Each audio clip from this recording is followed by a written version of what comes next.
Oh, it's game night. It is game night, my friends. Our beloved New Jersey Devils headed to Vegas to take on the Golden Knights. Hopefully, we see a much more inspired performance than the last time we saw these guys on the ice. Oh, welcome back, Devils fans. It is your host, Ace, here on Running with the Devils, where we are talking New Jersey Devils hockey all year long. Please hit that subscribe button, smash the like, share with a friend. Thank you very much. And there's a lot of news indeed today in the news cycle. Thanks to the advent of the World Wide Webs, the news never stops.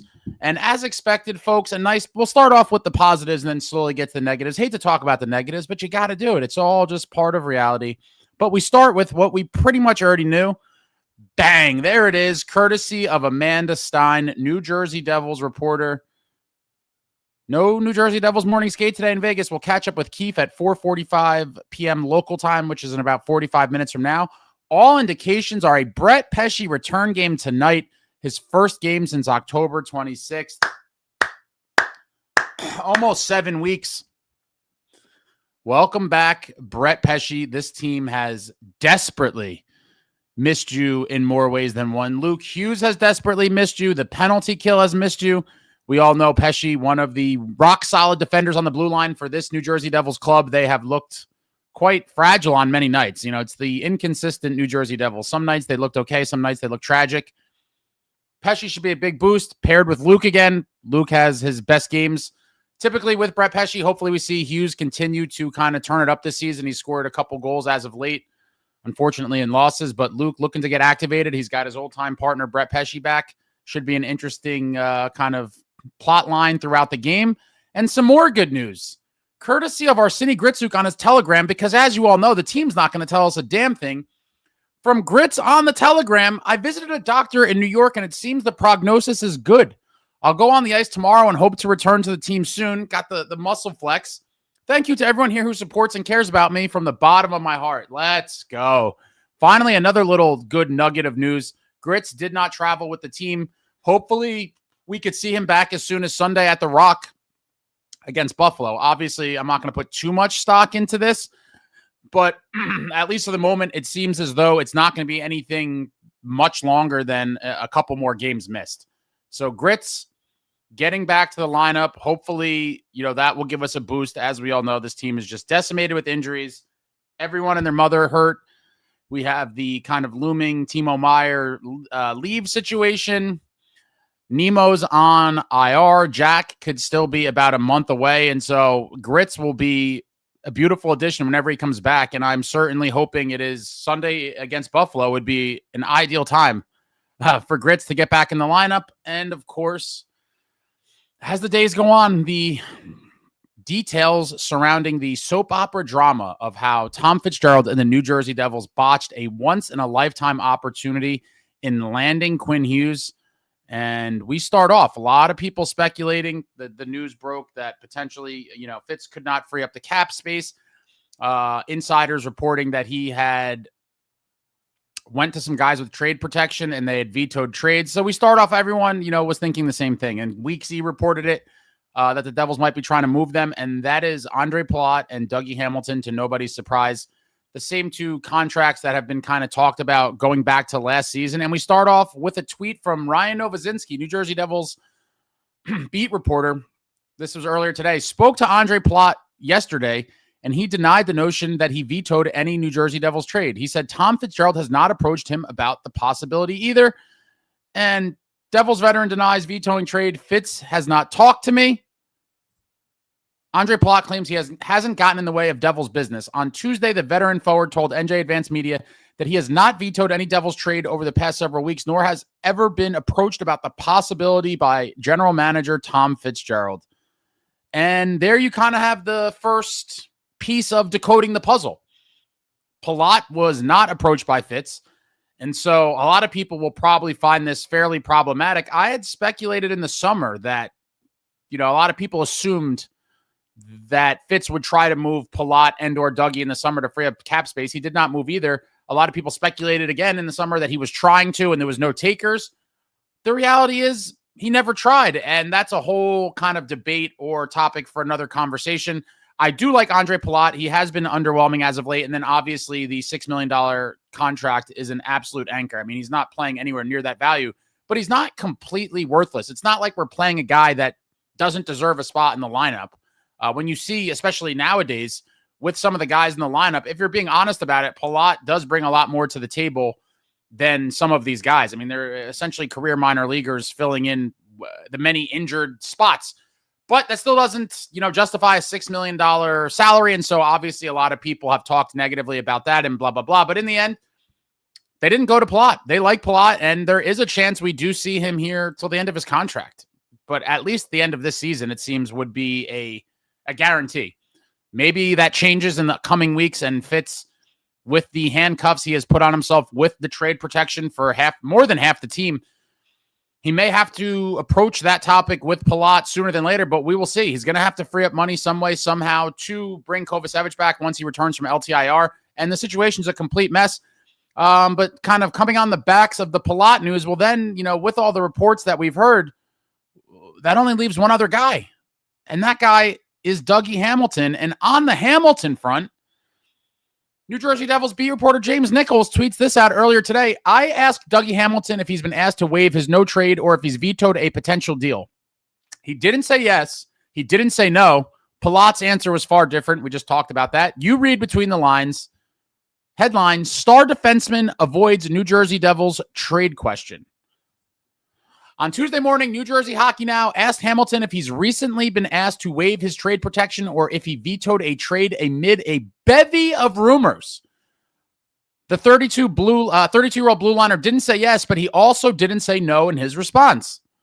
Nothing's changed since the start for me, Hamilton explained to New Jersey Hockey Now. I had the same comments at the start of the year, so I'll stay with what I said at the start, and it's as simple as that. Hamilton followed up with his desire to remain in New Jersey. That's why I signed here, and it's the team I'm playing for, Hamilton continued. That's what you want, to play and win here. That's what I want to do. That's why I'm here. When asked if Hamilton would consider waiving his no-trade clause in the right situation, he brushed it off, explaining it's not something he thinks about. However, he did explain being in the trade rumor mill is nothing new to him. I mean, I've been traded 2 times already in my career, and I've been in lots of rumors with a lot of different teams and stuff, Hamilton said. So I think I'm used to it by now. It's part of hockey, and like I said, I've been going through it for I don't even know how many years now with rumors and whatnot. So it's nothing new to me. So if you completely kind of read between the lines here, it obviously seems as though there was a conversation. He is kind of side swiping or, ducking the direct question, indirectly answering, and he does want to be here. And so that means that Tom Fitzgerald's job is even harder for a man that needs to free up cap space desperately just to get Kovacevic back off of LTIR, beyond trying to add additional pieces, which, a lot of people have been speculating about all the potential guys the Devils should look at. I mean, at this point, I don't think it's remotely possible to bring in anyone, and it looks like he's going to have enough trouble just freeing up space to bring Kovacevic back. And so now, with all the other reports regarding the Quinn Hughes saga drama, I now could not be convinced more than ever that the package Fitz submitted, which I believe was Dawson Mercer, Shimo Nemitz, Salayev, and a first-round pick. I firmly believe that was going to be a done deal. Fitz could not free up the cap space, and then the cunning GM of Minnesota, the Minnesota Wild general manager, Billy Guerin, somehow gets a whiff of this, and he comes and swoops on in, makes his own very good offer, and the Wild bag the prize, and a generational fumble. A massive, massive misstep has been occurred directly on the watch of Tom Fitzgerald as Devils general manager. And I'm sorry, there's a lot of people trying to cope and spin, and I'm tired of talking about this, but new details come out every day that make the situation look even worse. And from reading everything, it certainly seems like that package was going to get it done. If the cap space was there, they could have executed. Quinn would have been a Devil. The whole Hughes family would have been happy, blah, blah, blah. Did not happen. There was a hiccup. He was not ready to go. The cap space was not available, and that led to opportunity. And that opportunity led to Bill Guerin taking down the prize. Comes in, gets Quinn Hughes. It's all over. It's neither here nor there, but it's just another shining example of the ineptitude of Tom Fitzgerald. And now we're going to see how he's going to free up space to bring Kovacevic back. It's a complete disaster. It's a complete mess. The team desperately needs outside help. At this point, I think that's a complete pipe dream, given the cap situation and where we're at with these guys. Dougie doesn't really want to go anywhere. I do believe he has a 10-team list. I think it's not very clear when you look up on these, when you look at their trade protections. I believe he has a list. It just has them listed as no move, no trade. Let me look here. He does have a 10-team list. So, Fitz is going to have to try to find a team on the list that Dougie's pre-approved, and then also try to come up with a deal that involves Hamilton getting shipped out with not much salary coming back. A lot of different things, roadblocks in place to make this all happen. We will see how it all plays out. Big game against the Vegas Golden Knights tonight. Hopefully the boys find a way to dig deep and win. And now I go to the comments. I'm not going to stay on here forever. I'll be on here for a little bit, and then I got to prepare for the game, and we'll obviously be back at around 1 a.m. Eastern Standard Time for the post-game live. M. Sharp says, loving Grits. Everybody loves Grits. What an exciting player. His personality is pretty funny on Telegram. I keep up with that, and him giving us the update that good prognosis. I root for a loser franchise. Luke comes back. Brat comes out for a month. You don't have to be a fortune teller to know that. Really, we cannot afford any more injuries. I mean, it is completely insane. Here we are once again in a season talking about how injuries have derailed this team. And at this point, I'm not accepting it as an excuse anymore for being inactive or punting on a season. I mean, injuries are happening to everybody, and it's just kind of the same old, same old. I think the fan base is pretty fed up because we've seen this movie before, and it's happening again now. And we'll just hope for the best. But Bratter has been a little underwhelming as of late. Hopefully he can start burying some goals. And most of these guys, quite frankly, have been underwhelming since Jack has went out. The big dogs really have not been the big dogs. Timo and Nico had a little nice streak together. But as of late, we're just not getting the production that we need. And the Connor Browns and Paul Cotters and Nasons of the world are not going to be able to do it every night. They did have a big performance a few games back, but you can't consistently rely on that. And you're going to need the big guns to be the big guns. That's why you're paid the big bucks. You cannot disappear when Jack Hughes is out of the lineup. Prezify, thank you for the super. Waiting for Fitz to do something is like waiting for that one girl who said she needs space to come back. It never happens. God, I miss her. I think we all have one of those. But, I mean, listen, all we got is hope, right? I think that we have seen the reports that his job is safe, which is unfortunate. But I just can't see, Dougie, if somehow Fitz gets rid of Dougie and doesn't bring any salary back and somehow trades him for picks. I mean, in an ideal world, he would trade him for picks or prospects, which he can then flip for other pieces down the line. But Dougie making $9 million, we need $4 million for Kovacevic. So even if you do not take any salary back in a Dougie deal, which again may be hard without retention, hopefully he finds a way to get it done. But you're then going to be plus around $5 million. And so that's not a ton of room to bring in guys. I mean, you could bring in a player or two depending, but it's not going to be any of the big names that people are tossing around. I mean, people are throwing around like Tuck as if it's like realistic. The Tuck one would shock me. I can't see it whatsoever. And especially given that Buffalo has come out and said that he's looking for more money than Byfield. Like, come on, man. If that's the case, I think I'm firmly out, if I'm being honest. There's plenty of other guys that could help this team. But in the end, it doesn't matter if we have no cap space. How are you obtaining them? Running with the Woodson, Brad has been missing for months now anyway. I mean, listen, he's been getting the assist, but if we're being completely honest, it has been underwhelming. Assists are nice, but in the end, when Jack Hughes goes down, you certainly would like to see Jesper Bratt score more goals. I mean, what the hell has happened to him this year? It's going to be quite the drop-off from last season. Let me see. Yeah, last year he got 21 goals and 67 assists for 88 points. This season he has 6 goals. What does that put him on pace for? Bear with me while I use the calculator here. Yeah, he's on pace for a 15-goal season. I mean, that's just absolutely unacceptable and underwhelming. I mean, let's be real. I love Bratter, but 15 goals, my God, especially with Jack down. And a lot of people have been like, oh, he's a Jack Hughes merchant, and in terms of points, I don't think that he is. He has gotten a ton of chances. It does seem he's a little bit snake bitten as well. But it seems like every year we have this conversation about one or several players where it's like, oh, they're just going through a hard time, or they're just having bad luck, or they're just snake bitten. And it's like, At what point do you not just sit back and be like, these guys are just not getting it done? And I hate to be that way. I do love these guys, but in the end, it's the same old tune every single year. And a lot of people have been calling for change on a mass scale. Is it time to break up the core? I think we're dangerously close to it, if not already past it. Given how this team has looked in the absence of Jack Hughes, I do think there's something fundamentally going on here. And there's some sort of larger issue at work. But in the end, it just seems like this team cannot consistently perform. These players cannot consistently produce when Jack is out. And unfortunately, that's been kind of the story of his career. And so if you're the rest of your team is going to wither and die when Jack goes down, I mean, that's not a very good characteristic of your group as a whole. Krungs, they technically only needed Dougie's contract to be moved to fit Quinn in until an extension. No, I'm aware of that because, they could have did that and then figured out how to get Kovacevic. But Dougie seems to be the roadblock in place right now. We'll see how he frees up this money to bring Kovacevic back. Yoholm says, stuck with Hamilton. Michael Shane, so Dougie weighing this team down, fine, but do something then. You're an anchor on the ice. Yeah, I mean, you would think this would be extra motivation to, show up and produce. But a lot of guys, maybe it has the opposite effect where they kind of get into their feelings. And I'm not saying that is what's happening with Dougie. Maybe he's still nursing injuries. Who the hell knows? But it's like, if the team did in fact insult you by asking to sign off on a trade which you declined, start balling out on the ice. Give us something to believe in. But as of right now, it's not looking that way. Mark, I don't think Dougie or Palat were approached about being traded. Well, I just showed Palat says he was not. I firmly believe Dougie was.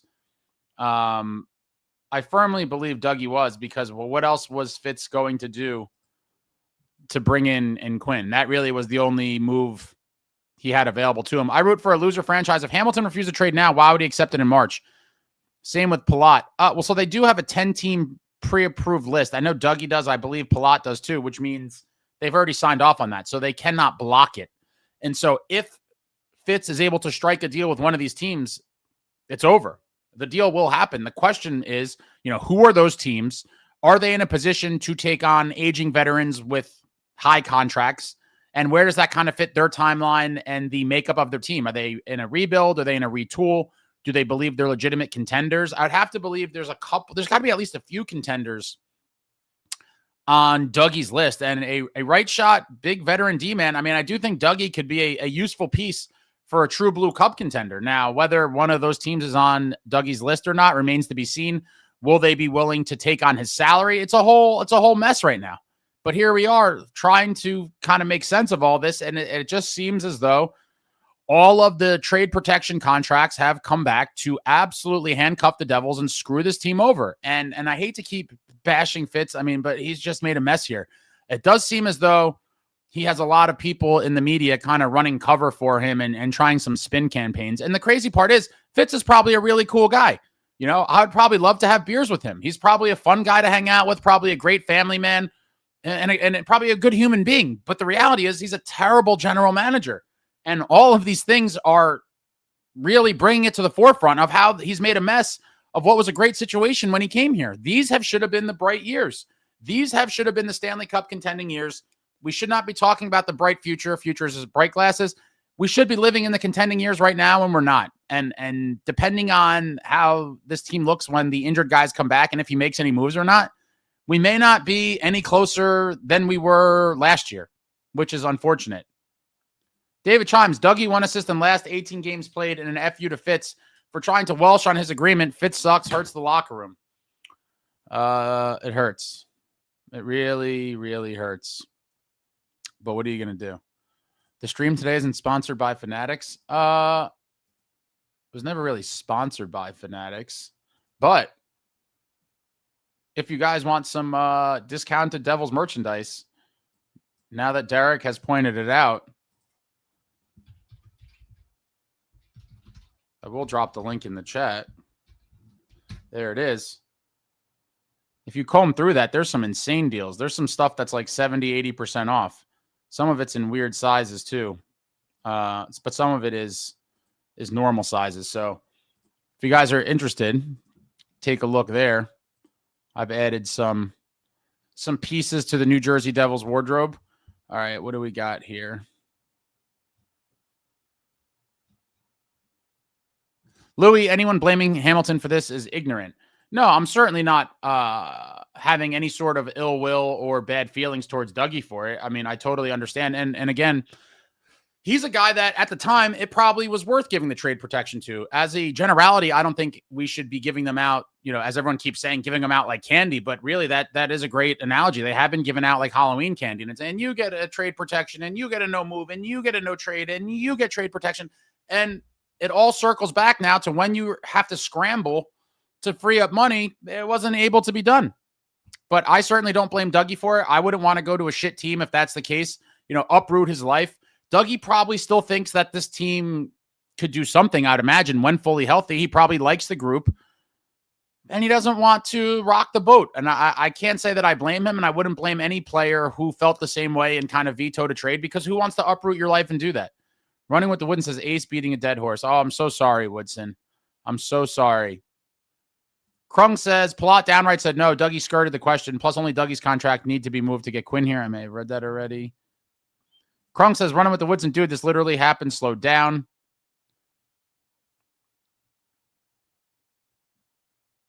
Yo, Holmes, thank goodness for Pesci. Hamilton on the PK has been yeah, you get a no trade, and you get a no trade. Everybody gets it. Krungs, this at least does change the perspective a little bit. If I was Quinn, I'd be pissed, but maybe he's still interested in coming in UFA. So on this front, I've said it before, and I'll say it again. I don't think that he's not going to come here as like a protest. People, I think, took it that way. Like, oh, like, is he going to be that mad about it? I think he's pissed about it. But in the end, and if you watch the press conference, I don't know how you would come to any other conclusion other than he was frustrated and mad and talking about Billy sacking up. I mean, sacked up, that I think will be the NHL player quote of the season. Billy sacked up. Oh my God. Hilarious stuff. But I don't think him not coming here is like him protesting against the Devils or still like begrudging the Devils. I think it's just going to be a function of he's going to end up liking what they've built in Minnesota. He's going to like Billy Guerin. He's going to like the area. He's going to like the state of hockey, and he's going to sign on the line, which is dotted, and he will never be a Devil. And we must proceed without him. And so hopefully some improvements, again, are made to this team some way, somehow. It's going to be a very difficult way. Fits to the garbage pail, so it's a 10-team wave to go to the list. The rest are a no. 10-team and a full no move. Wondering with the Woodson, any and all assets need to be saved to address a 3C. I'm curious, Woodson. I'm going to address this specifically to you. Or you know what? I'll address it to the entire chat, and it's going to take me a couple minutes to get to your answers, but I'll try to close the gap on the times here quickly. My question to the chat for right now is pretend cap issues aside. Let's just pretend we're not cap strapped. If Barry Trotz of the Predators calls Tom Fitzgerald tomorrow and says, you could have O'Reilly for a first-round pick and Seamus Casey. So Trotz calls Fitz. You're all going to individually play Fitz in this scenario. Trotz calls Fitz and says, hey, how you doing, Tommy? Yeah, I know you need that 3C. O'Reilly's ready to go. I talked to him. He's good to go. All you got to do is send me a first-rounder and Seamus Casey, and we got a deal. If you are Tom Fitzgerald in that scenario, are you accepting that deal? Everybody, say what you got to say in the comments. I'll be down there shortly as I get down through the rest of these comments here. David Chime, so glad I'm also a Sharks fan, so I can feel positive about something now. Oh, David, don't be one of these two-team guys. But, yeah, obviously the Sharks, a young, exciting team. And, I mean, is Celebrini legit a top 5 player in the league? I think he very well may be. And this kid is going to be a force for years to come. Michael says, assuming we even make the playoffs is very iffy. I think it is. We did the exercise last night. The Devils are going to probably have to play damn near 600 hockey down the stretch. I think it was like 580 something.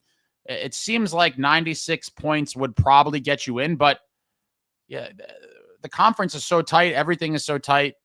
But they're going to have to get it together. Wins are going to have to start happening more frequently. Losing 7 out of 9, completely unacceptable. Rabid Monkeypox says Hamilton for a second-round pick is what we'll get. And I think most people would be thrilled with that. I mean, to get the contract off the books, they're going to have to make a roster spot anyway for Kovacevic. And so we now free up that spot for Kovy.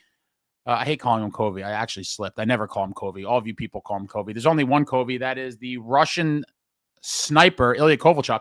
But Kovacevic is going to need a spot. and some money to accommodate his salary. And so if the best the Devils could get is Hamilton for a second, I think it is what it is. Yo Home says Dougie chose us. So, I mean, there's when you're talking about free agents, the truth of the matter is New Jersey is a small market team, despite what people may want to say or whatever. Yeah, they're in the New York City metropolitan area, but in the end, definitely a small market team in pretty much every way measurable. And sometimes it probably is a difficult sell to get guys to come here. Let's be real. We haven't done much winning at all in recent times, and people want to play for a winner. And then obviously you have the high tax, tax issue in New Jersey. And while it is a decent geographic area for a lot of people probably don't care for it. And so sometimes you got to be the highest bidder and offer these trade protections. That's what Dougie Hamilton got with his monster deal that he signed. And it is what it is. He did choose us, but he also chose a ton of money. Yeah, Dougie chose us because we offered him the most money. I know. It is. I do get a little angry when people kind of paint this picture that like it was this incredible guided tour that Fitz ran and he sold him on the vision and all this stuff. It's like, in the end, you could tell me all you want.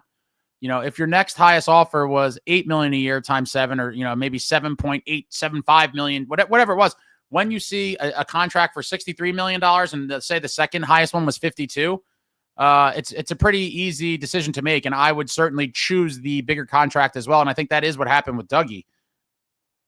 Ariel says, I don't believe Hamilton and Palat were not approached. Sorry. Well, Dougie, to me, the way he answered pretty much confirmed it.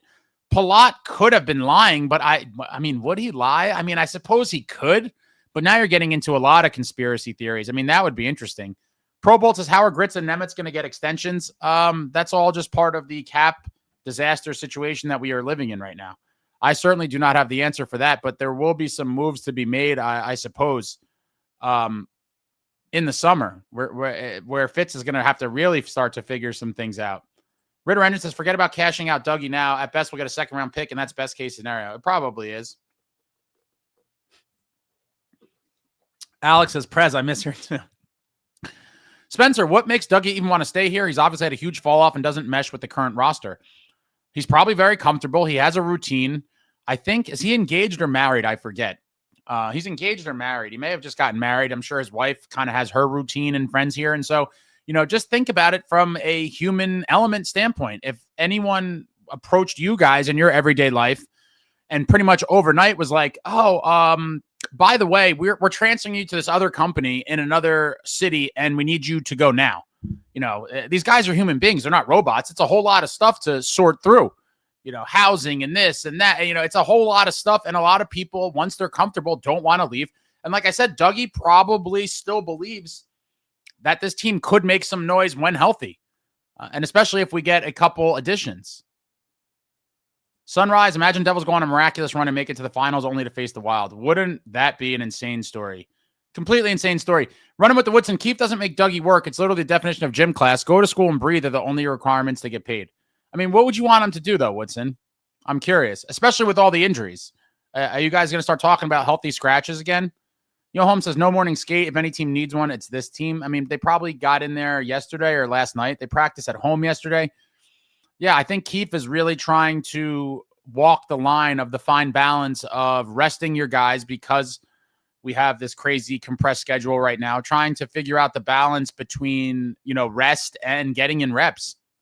Rabid Monkeypox, we need to trade Hamilton for the vending machine near the Minnesota Wild front office. Oh, boy. Running with the Wooden says, if Palat isn't worth $6 million, then Brad isn't worth $7.5 million. I mean, this is crazy. This is just you showing your anti-Jesper Bratt agenda, even with the underwhelming amount of goals. Just his point totals alone, and especially in today's cap era, every single team in the league would take Jesper Bratt for $7.5 million. Woodson, stop being ridiculous.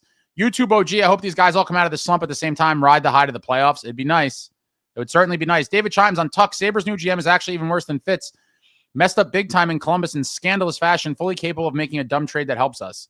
Yeah, but is Tuck going to be that guy? What would it take to get him here? And then more specifically, the money he would want looking forward is, for me, probably a deal breaker. Like, I think there's just a better usage of assets to target somebody else who has some years left on their deal at a good cap hit. I mean, Tuck for 11 or 12 million bucks. I mean, I like Tuck as a player. We've talked about this a million times, but I don't know that I want to pay that money when there's other guys you could potentially target that have deals in place with low cap hits.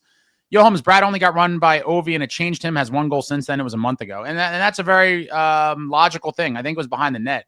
Ovi absolutely trucked him. And is he nursing some sort of lingering injury? Did Ovi do something to him on that absolutely thunderous hit that he's feeling the effects of? Who knows?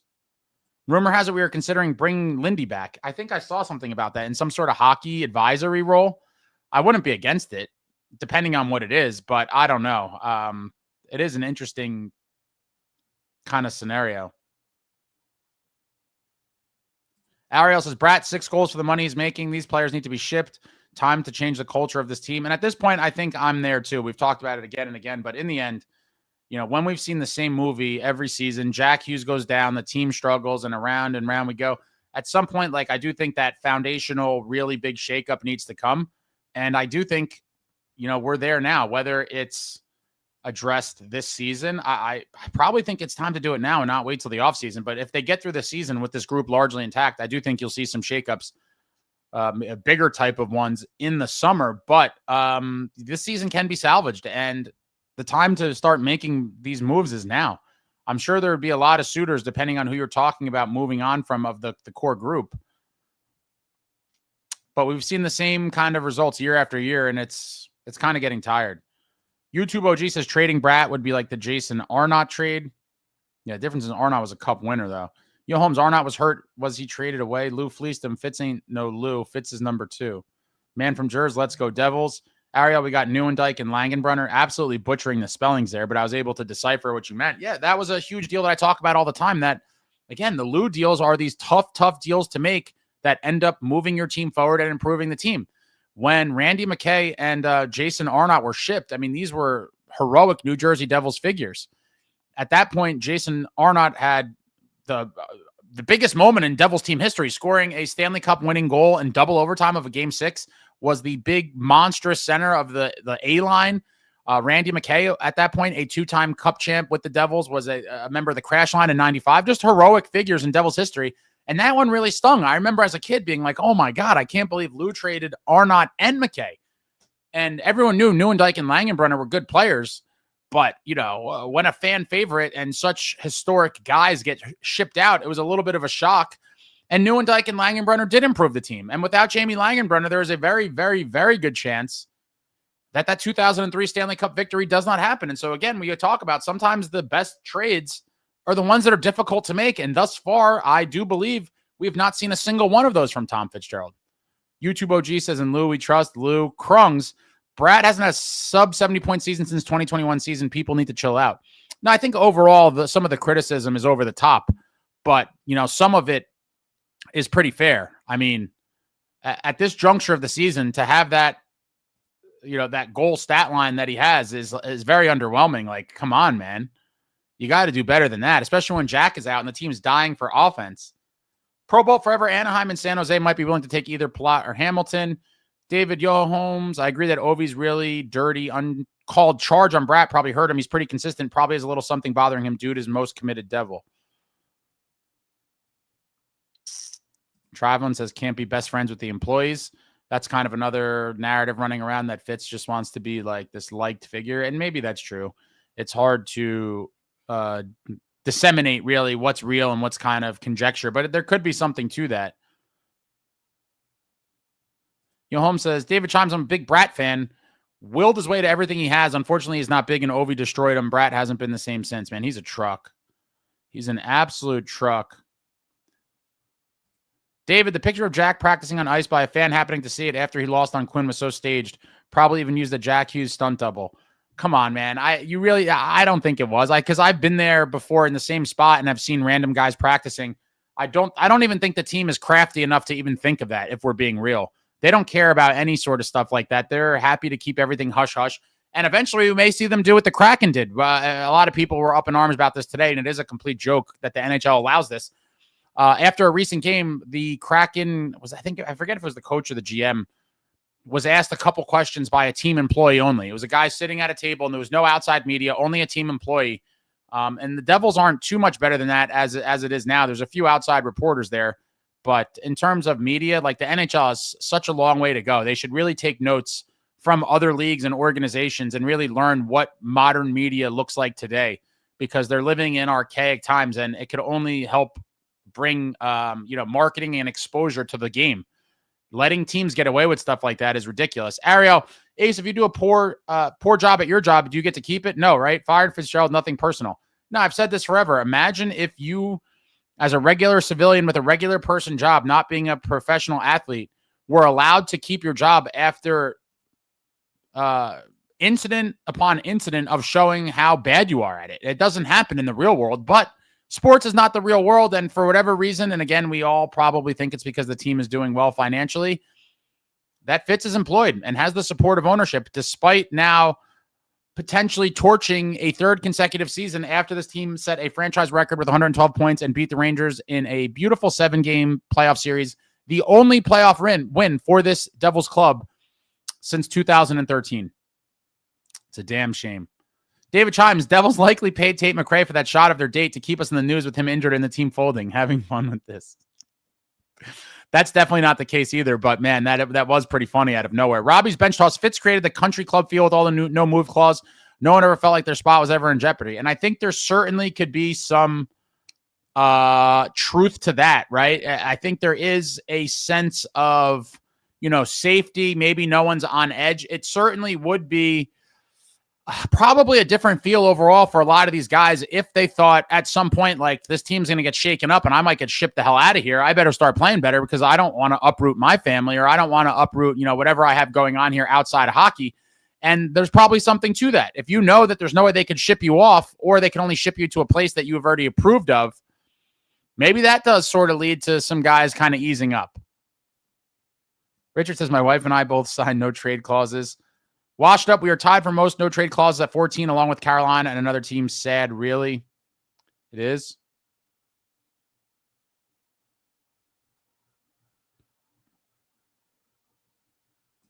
Running with the Woodson, I know Ace was on the Quinn will be here in 2 years for free side, but everyone is in panic mode. I originally was, but then leading up to it, when it was reported that he probably would be able to get him for essentially only Nemo and Mercer off the current roster, which that was kind of the speculation leading up to it. I 1,000% thought he should have done it, because in the end, I love Nemo, but he's going to get paid massive after this season. And so it's not as big of a loss. It's not like Nemo was signed long-term for $4 million. Then it would sting a lot more. And I do think Nemo is going to be an amazing defenseman. But in the end, if you have a chance to get a guy like Quinn Hughes, a generational player, second best defenseman in the league, one of the top 10 overall players across all positions in the league, you do it.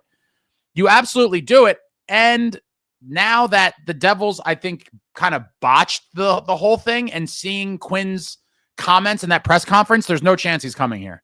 Billy Guerin will continue to be a legend, and he will keep him in Minnesota, if not long-term, at least for a few years, so that Quinn and Jack's free agency coincide and they could kind of go out and shop around for where they want to go in that summer. Running with the Wooden says, no first rounder for Ryan O'Reilly. He's old. That's because you're not in win now mode. You're trying to win in 5 years from now, I think.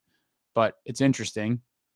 Pro Bowl. So now we're getting to the circling back to my question from about 10 minutes ago. Would you trade a first round pick and Seamus Casey for Ryan O'Reilly? The first answer in is Woodson, and he's using the old excuse, but he's also a futures bright guy, as he's been for quite some time. He's been committed to it. Pro Bolt says yes. Packed Channel also says yes. Jared Barnes says make the trade. This is running away with this here. FGHY8 says deal. Vinny says yes. Running with the Woodson comes with a counter. Casey, a second and a third rounder, which obviously would be a lot better than Casey in a first, but he says no on there. Robbie's bench toss says 3C is priority number 1. 2027 first, sure. 2026, no. Interesting. Casey, sure. Okay, so Robbie's saying yes, but he wants it to be the 2027 first rounder. Chris-Lad says 100% accept. Rich Not Famous, yes to O'Reilly for Casey in a first. Thirst for War says can't, don't have the money. Dude, I said in the question, don't make it complicated. Assume the cap is not the issue. Ignoring cap issues at the moment for the sake of the exercise. Crunk says first rounder is rough. I do Casey and a handful of prospects, which they need. Billy, again, ignoring what I said in the original question, talking about the cap room, and says, we have no cap room, but yes. Traveling, Devil signed Quinn to a one-game deal the day before he retires so he can play with his bros once.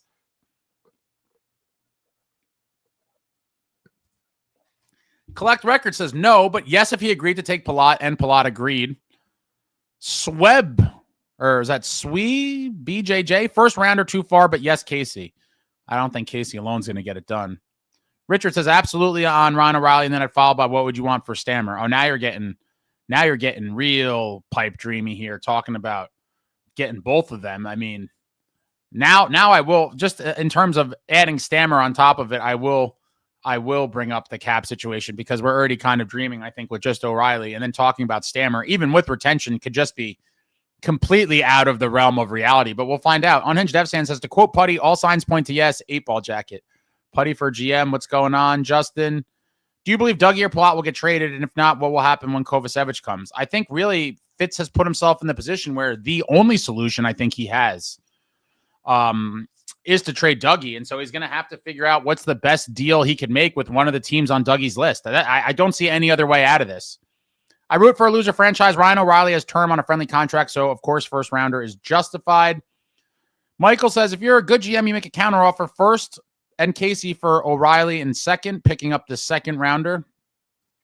Krung's, the Quinn situation is interesting. The Wild can really look attractive to sign, but if Quinn doesn't do it with NJ during this free agency, he could very well never play with his brothers in the NHL.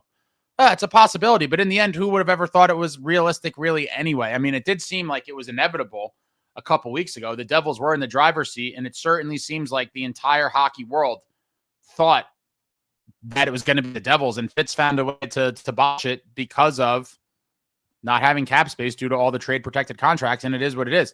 Derek says, offer Salive instead of Casey. I would only give up Casey if a Quinn deal. I kind of get it, but at some point, then you're playing the long game here. Thirst for war. Someday I'll get past the shame and break out my 2012 playoff run Covey jersey. I'm long over it, man. That guy was electric. He was a horse, absolute warrior. We haven't had a guy remotely like him since, and we may never see one again. Rabid monkeypox as the taxes are a major reason. Krungs. Luke and Jack are locked in, and the odds of them being traded to the Wild or any other team Quinn is on is basically non-existent. Maybe down the line. I don't think it's anytime soon.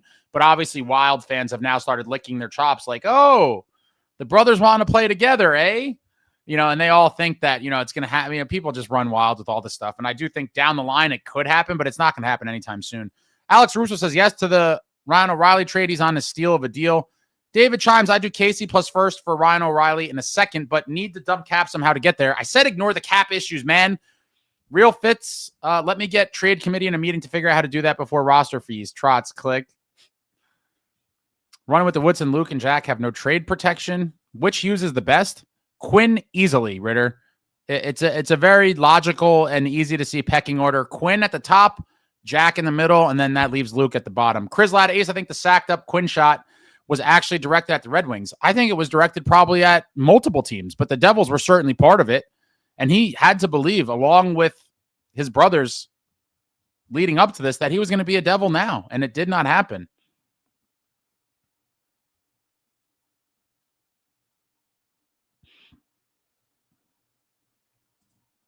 Rider on the Storm. Ideally, I would not want to surrender that package, but at this stage, we have no choice. Trotz holds all the leverage, and frankly, every trade partner does now. It is terrible, mostly because our fan base dooming. Well, the fan base is dooming, but this is justified dooming. I mean, we have now seen the past 2 seasons of a team that should have been in their prime cup contending window. Those bright years that we were promised, the bright future during a decade-long rebuild is now slowly being burned away by nonsense, by complete nonsense. We set a franchise record a few years ago, 22-23, and then followed it up with a playoff miss, and then following it up last year with a playoff first-round beatdown. Completely unacceptable. Running with the Wooden says, cap goes up, you could afford Nemitz and Grits now that we didn't sign Quinn. Alex, the real question is how we're going to free cap. Do we attach picks to the players to be moved? And if so, how do we make a move without futures like a first? Well, they have picks now. I think the easy one is to find a deal for Dougie to one of the teams on his list and try not to bring back really any salary. David, Uncle Puckers think Fitz may not be able to not forfeit games because he'll be over the cap. Wait, thinks? Let me read. Uncle Puckers think Fitz may not be able to not forfeit games because he'll be over the cap when team heals. Is even more down on him than that. Imagine that happens. I'm not really following that, David. Can you try to re-explain that? Jesse, I'm not going to put out some kind of imaginary trade scenarios that will likely never happen, but I see more parallels to the Leafs every day, and change needs to happen ASAP before it's too late. Let's go Devils. We've talked about this before as well. Is this Devils core kind of just a failed core similar to the Big Four, the core four in Toronto before Marner finally left this summer and kind of ended that era? It seemed like no matter what, they just could not get it done. And I do believe we're kind of right there with this Devils core. Running with the Woodson for $9 million a year. I'll move to any city in the world this second. I don't feel sorry for the players. I'm not saying I feel sorry for him, but I understand why you would say no. It's not like he has to move there to get the $9 million. He's like, I'm getting the money now and I get to live where I want and play where I want. So why would I want to go to a place I don't want to for the same amount of money? It doesn't make sense to me either. I root for a loser franchise. If Ryan O'Reilly is unavailable for some reason, which he is clearly available, go get Raquel from the Pens if they are far from the playoffs that trade deadline. I don't think they will be. And I think he would cost an absolute fortune. Let me see something here. I think the Pens are going to be right in the thick of it, honestly.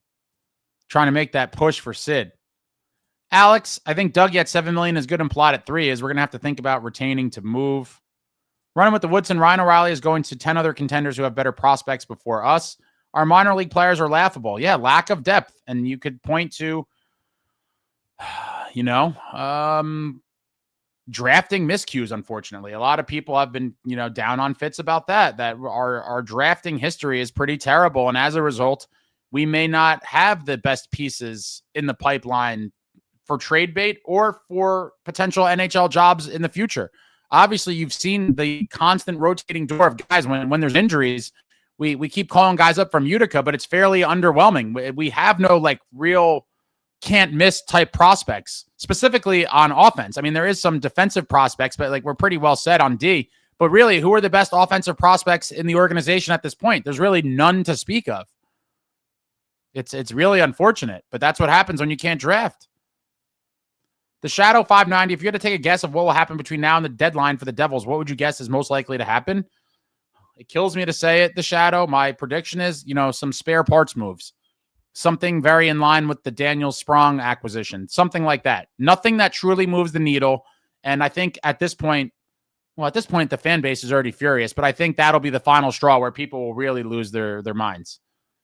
Jesse, to everyone hating on Bratter, yes, he isn't scoring goals right now, but he was always a playmaker first, and most of the few goals we have wouldn't happen without him. Things will level out. But I feel like this is what we keep saying. Level out when? Start burying some pucks. We need some goals, man. We're fighting for our lives out here because, like I said, guys, if they ever do get in that big hole, you already know what's happening. The punt team is coming in, and they will punt on the season. They've shown the willingness to do it in the past, and it certainly could happen again, and that would absolutely devastate me. Alex, O'Reilly is going to be highly sought after. That's why we have to make moves now for him. He's going to go somewhere this season. Completely agree. Got to figure out how to move out the salary and make the deal happen. Max says trade Dougie to one of his 10-team approved lists for future considerations, then do the O'Reilly deal. I'm on board with that 100%.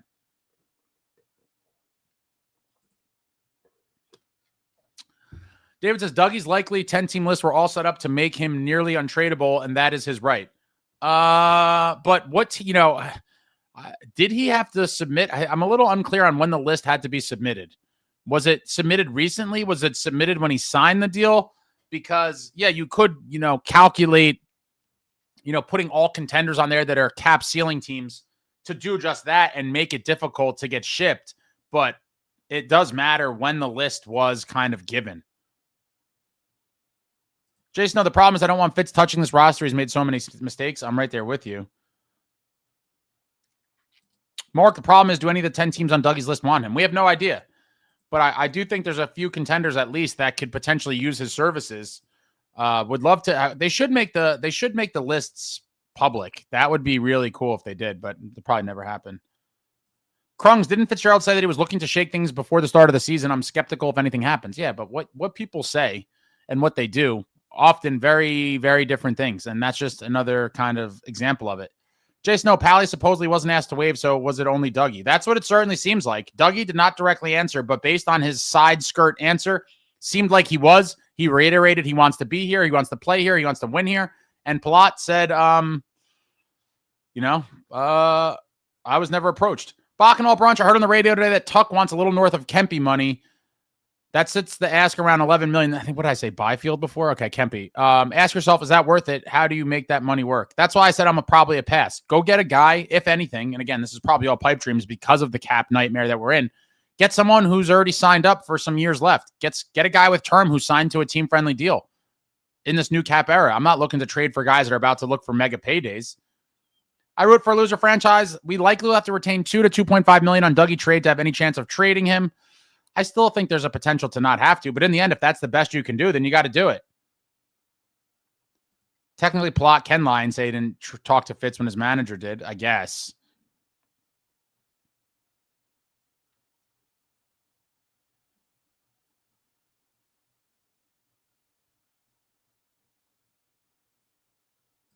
Chris says, Ace, without knowing his 10-team no-trade list, would you trade Bratt, Casey, and a first for Philip Forsberg?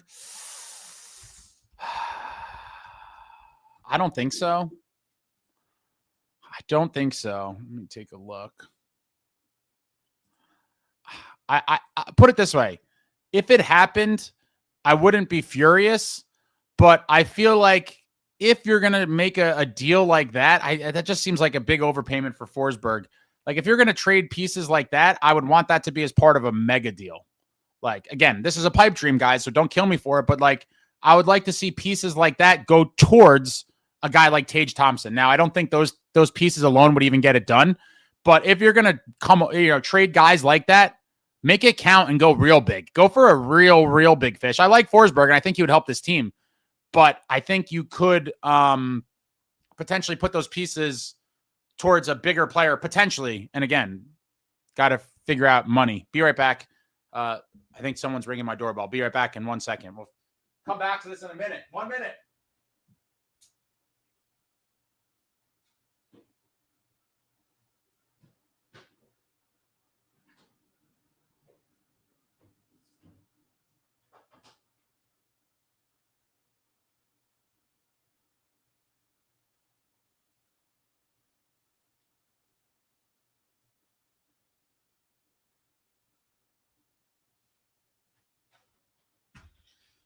All right, had to sign for a package, but I wouldn't be furious if they did that, but it just seems a little steep. And who knows, maybe what is his contract? Depending on what his contract is, that could be somewhat realistic. But if I'm trading Bratter, I really would want it to be towards something like big. He makes 8.5, which is like, and he's got some years left. Mark, the Devils don't go to the 0-3 Cup unless Sikora is moved for Friesen. Another one of the very big deals that, without Jeff Friesen, they probably don't do anything. That run either. That is a very good point. We've talked about those tough deals. The Sikora, another one that stings. You're like, damn, Cup winner, part of the A line, and he gets shipped off for Friesen, and Friesen has a monster playoff.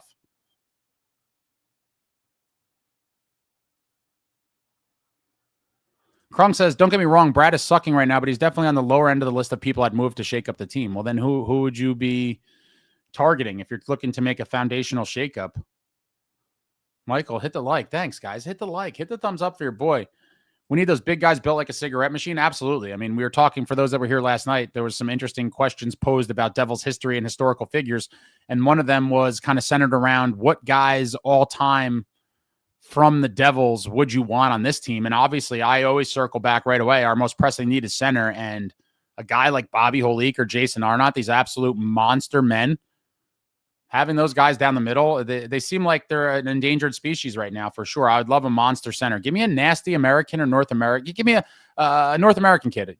American, Canadian, just a big, nasty guy. Or if you find a big, nasty one like Bobby Holik, an import, I would gladly take it. But I do think we need some of that size and snarl.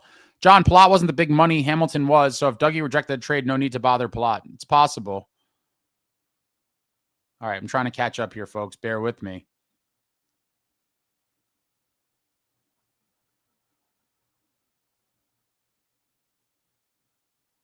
Art says, got an offer from the Devils to go to the Buffalo game for free. Guess what? I'm not going. I can't blame you.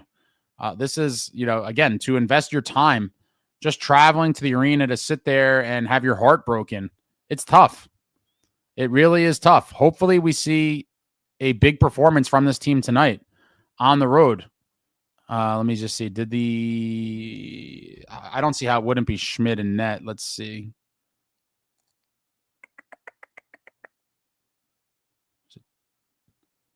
Game center for the Devils. Projected lineups. Oh, Carter Hart, it looks like, is the projected starter. Very interesting. If I was the Golden Knights, I would 1,000% put Akira Schmidt out there, but it looks like it's going to be former Philadelphia Flyer and controversial figure to many, Carter Hart against Jake the Snake Allen. Jake the Snake Allen.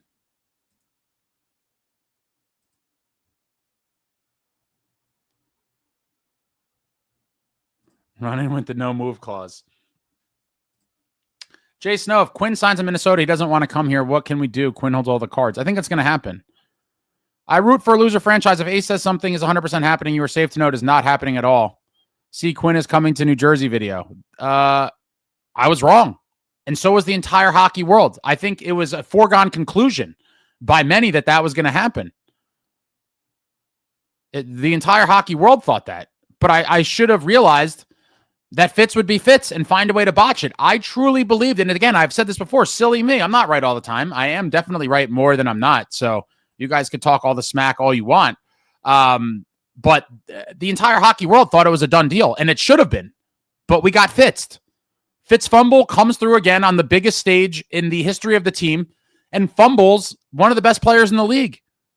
What do you want from me? I should have seen it coming. I really should have. It is shame on me. Shame on me to believe that Fitz was going to be able to pull off what was set up for him as a layup. That is my fault. I should have known that Fitz was going to be Fitz. And I'm so sorry that I put my vote of confidence in him to make that deal happen because he had every advantage on the planet. Don't worry, we have Angus Crookshank, baby. Jason said I'd rather Kadri than O'Reilly. So would I, but man, I don't know. But that's a total win now move. With his age, I think he has a few years left on his deal at $7 million. That could potentially be a big gamble that backfires and end up kind of hamstringing you, similarly to how the Dougie and Palat contracts are now. But I think I probably would take a chance on it. Alex, would you guys 1-for-1 stammer for Dougie with their contracts? Ooh, that's an interesting one. Bad contract for bad contract. I would only do that, I think, if you literally had no other way to get rid of Dougie. And that doesn't help you free up any money, but it just helps you get a forward that could help, and you're overpaying him. But it's like you had Dougie and you need to free up a spot on D anyway. So something like that I could see making sense. But I think in the end, Fitz really has to find a way to get Dougie out of here and save the money and not just trade bad contract for bad contract. There's so many people are going to say they don't want Stamkos no matter what. Jay Snow, I'd rather keep Salive than Casey. We have enough small offensive D-men. Salive is a big unicorn. I could totally see that. I am very interested to see how he looks when he eventually gets over here. He's probably going to have to play in Utica for a year or two, and we'll see. Jared, I want guys like Kadri, Coleman, or Sherwood, guys who could score but also have that dog in them. Yeah, we need a lot of dogs. This team is anything but right now. We have a little snarl, but nowhere near enough. Sook, I don't even have anything to say about the game tonight. I feel like the last of my passion for the team, while it'll always be there, feels like it's being suffocated. I see no good fortune tonight. Oh, I hope you're wrong. David, it may or may not change Trotz's mind about selling given their overall record, but the Preds are 7-3 in their last 10 and the West is soft. May hold on to guys and give them a chance until the deadline. That would be interesting. That would certainly be an interesting situation.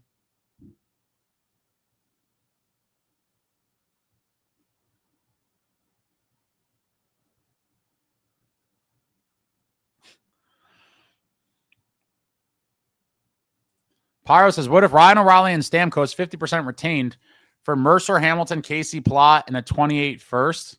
Oh, man, that's a lot to think about. 4.5. So you're talking about 8.5.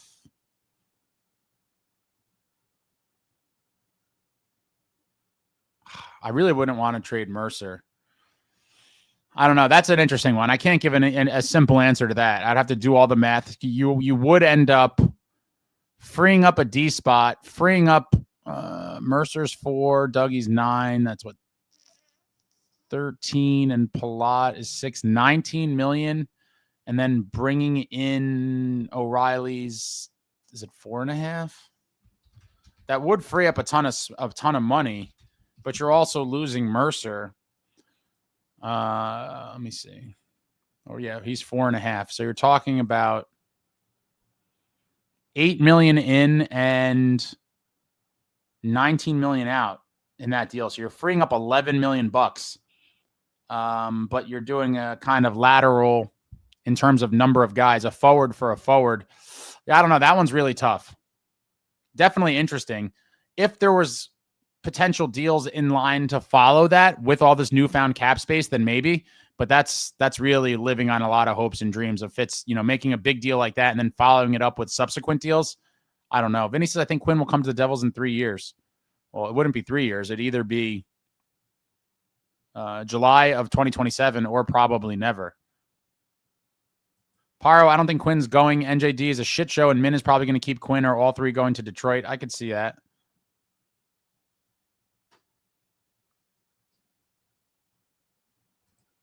David says Nemitz plus Preds take Palat's contract for O'Reilly. Yes or no? That's a hard no. That is the hardest no of all time. Absolutely not. No chance. Yeah, way too steep. The drafting's been an utter disaster. Yeah, Hami Naho's probably our best prospect, and he hasn't been called up for a game. So what does that tell you? I was super high on him coming into the season, too. It seemed like this could be a year where he was going to fight for a spot coming out of camp. And, guess what? It hasn't happened. We've been decimated with injuries, and he still hasn't been called up. So what does that really tell you about him as a prospect as of today? Now, it's not to say that in a year or two from now he doesn't become, an NHL player, but it seems like the team doesn't think so that he is today. Snow says if we're going Daniel Sprong moves, don't even bother. Well, that's what you're going to get. Jeffrey says do an offer for Brady, Tkachuk, or Tage. Team needs a Timo type of trade to mix it up. Shed Dougie contract immediately. I don't think they have it in him, but obviously you guys know Brady Tkachuk is my favorite player, non-Devil player in the entire league. And I think bringing in a guy like him would be the exact culture shift and kind of shockwave that this organization needs. And it's never going to happen. It is a pipe dream, but if someone brought it up, so I'll talk about it briefly. If the opportunity ever arose to make a bid for him, I've told you guys before, I would pay an obscene package to bring him to this team. That is a completely just nuclear bomb to reset this whole thing. Alex says, what is give to have future considerations on this team? Talk about heavier. Oh, what I'd give to have future considerations on this team. Talk about heavier, edgier, more violent. Mr. White, Casper Bratt. What's up, Ace? Fitz fumbling the Quinn trade basically told the 31 other GMs he's way over his head here. And I think it told the whole world except the Devils owners, but it is what it is. I do think it was a massive fumble on the big stage, and I don't think people are going to want to kind of publicly make fun of him about it, but behind closed doors, I'd imagine he's being laughed at. He had the inside track and couldn't get it done because of all the trade protection that he's given out. And not only did he give it out, we all knew that Quinn was going to be available at some point in the near future from last April when Rutherford told the whole planet and planted the seeds to the fan base that Quinn wants to play with his brothers. That should have told you. We talked about it then, that this is a very clear indication. It doesn't get any more clear that the Canucks themselves are coming out and pretty much priming the fan base for their captain and one of the best players in the league, Quinn Hughes. Get ready for it because he's not going to be here much longer. And we still didn't have our ducks in a row to be able to make the trade happen when they called. It is what it is.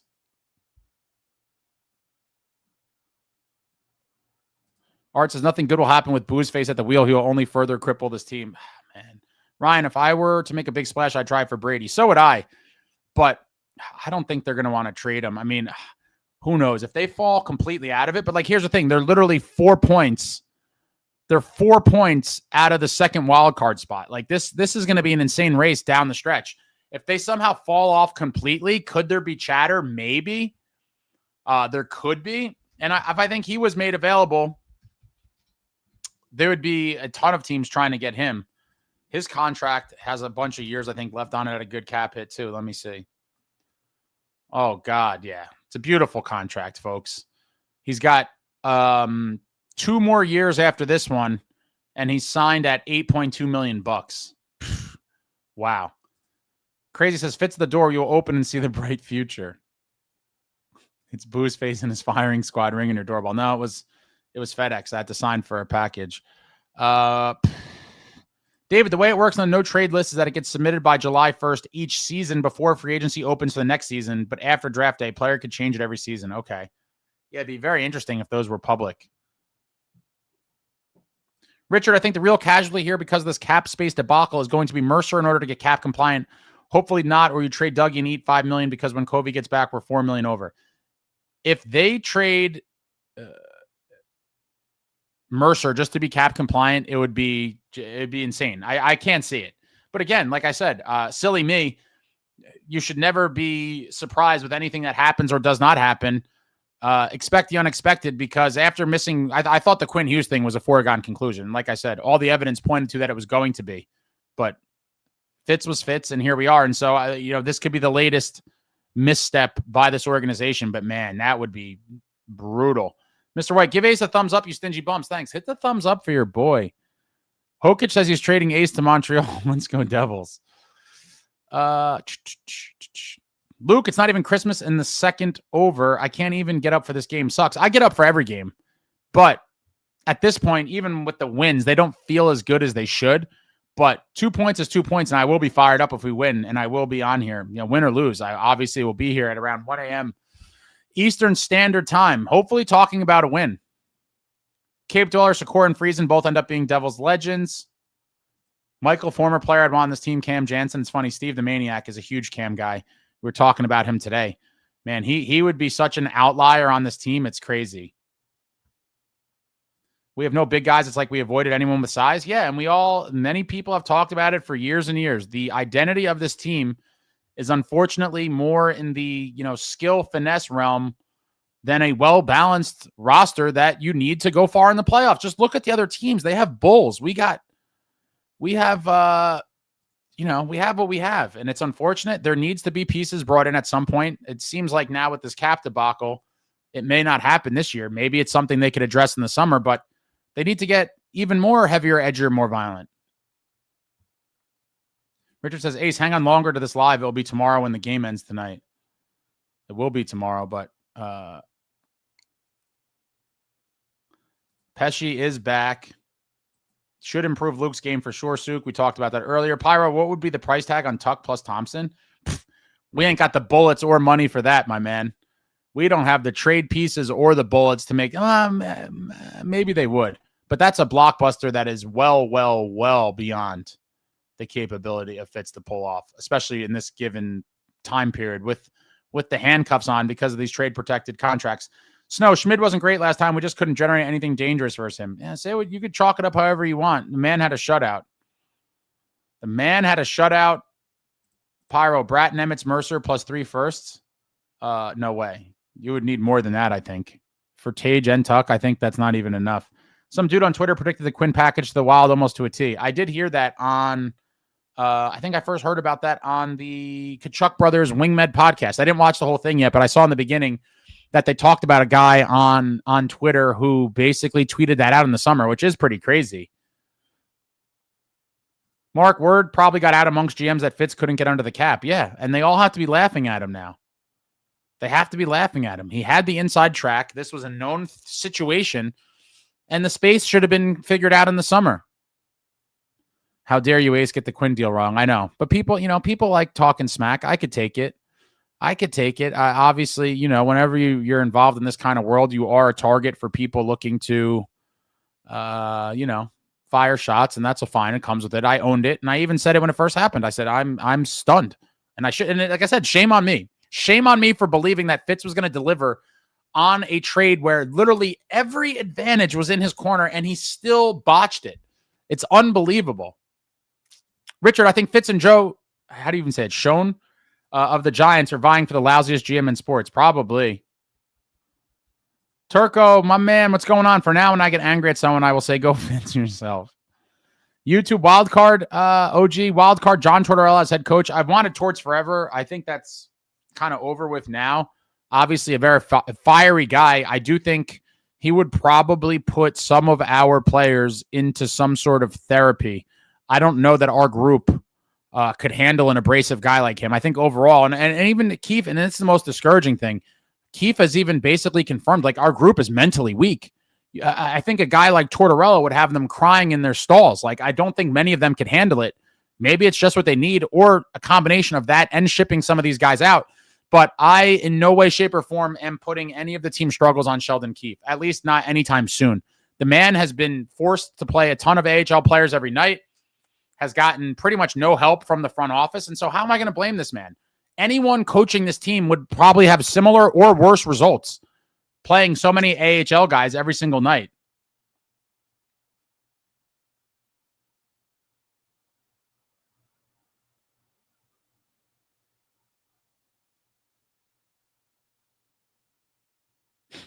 Suk says, I can't imagine it's not an internal mortal sin to destroy a team that was created, handed to by someone who has passed, obviously referring to Ray Shero. Literally screwing with the Angels at this point. Fitz needs to step down out of shame.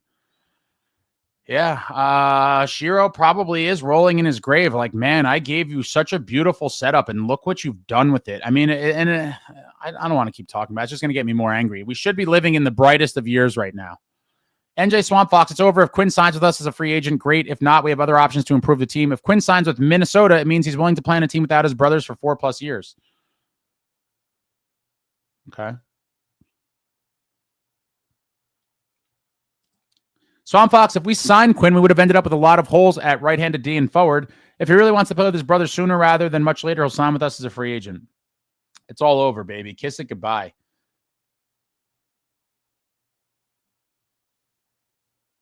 Kaprizov for Jack. Yeah, right. I also wouldn't want to pay him that money. It's an insane contract. Suk says, if Minnesota is playing winning hockey over the next year and a half, it seems like a pretty great place to me. Yeah, I think Billy G is going to sell him on the whole thing, man. Man, then he's going to meet a nice Midwest gal out there, maybe settle down. Oh, the writing's on the wall for all of this. Michael said, I just saw an article that said Haminaho is the only bright spot on that Utica team. Okay, well, that's nice. I'm curious then, with so many injuries, why he hasn't been called up. But maybe they just want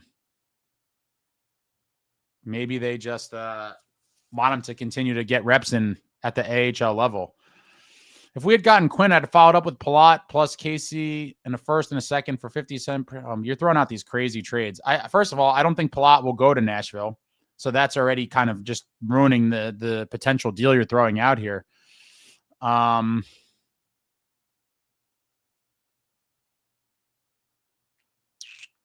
but that one's an easy yes for the Devils, assuming that Palat would go there. I don't think he would, but that would be a pretty much a layup for me. Stammer at $4 million. I mean, for even the people that are hating on Stammer, and he's washed and blah blah blah. Like, he's obviously not the player he was, but at $4 million, he's certainly an upgrade over a ton of our forwards. Devil Heaven, what is the reality that Quinn is here after July 1? Well, it'd be July 1 of next summer, not the summer coming up. It'd be July 2027. At this point, I honestly, if I'm being fair, I think the Devils are toast. I think he's staying in Minnesota, but I'll still have to give the Devils a 10% chance. I would say 90% Minnesota, 10% Devils. Or elsewhere, but I really think he's going to be in Minnesota. Mark says, Ace, I really do love your optimism, but I don't see a world where we pick up more than 5 or 6 of the next 14 points because this team hasn't given us any reason to believe that they're going to come out of this funk. No, I agree that maybe it's a little optimistic. What did I say last night? Go 4-3 and get 8 of the 14.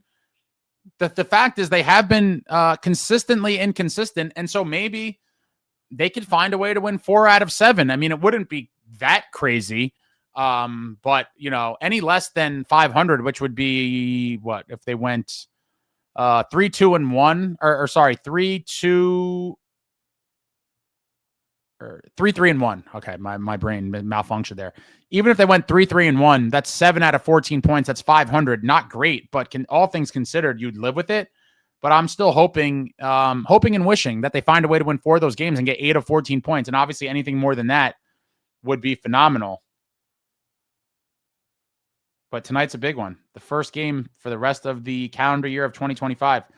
Z-Pleat, couldn't agree with you more about Brady Tkachuk. We need dudes with serious grit and mental toughness. Absolutely. You get a guy like that, it changes everything. M. Sharp, I would trade the house for Brady. You guys are going to get me fired up. And I've said a million times over, I did think it was somewhat realistic after the 23-24 season. The Sens crashed out. We had the 10th overall pick. It all seemed like if there was ever a time to strike and try to force their hand, that was it.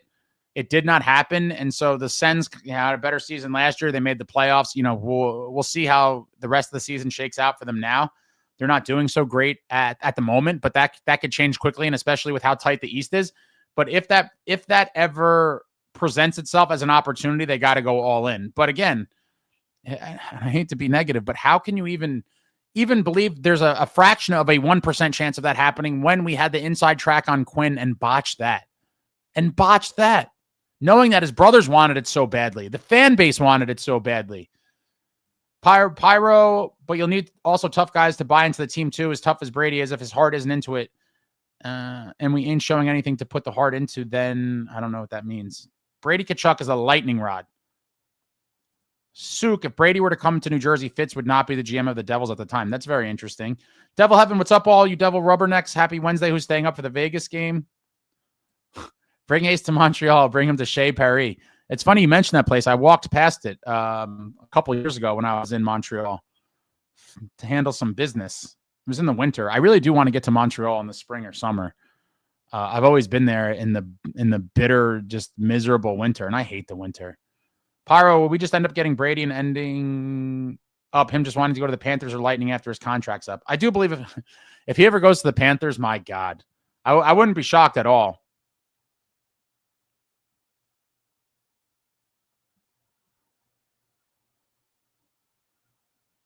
David Chimes, the Uncle Puckers podcast includes legend Tim Wood. Believe that Fitz is so incompetent he will forfeit games for being over the cap at some point. It's a stretch, but a real pressure point. What? Hold on. I don't... Is that even a thing? Is this even a thing? The other thing is they would just not activate him, and people are like, oh, you can't do that. I mean, the teams had guys on LTIR and they miraculously became healthy come playoff time. So I don't see why they, in the scenario where they're having difficulty freeing up money, why wouldn't they just, wait till they can free up the money somehow before activating Kovacevic? It doesn't make sense to me. I'm going to need some clarification from Tim Wood on this. Fitz is so incompetent that he will forfeit games for being over the cap.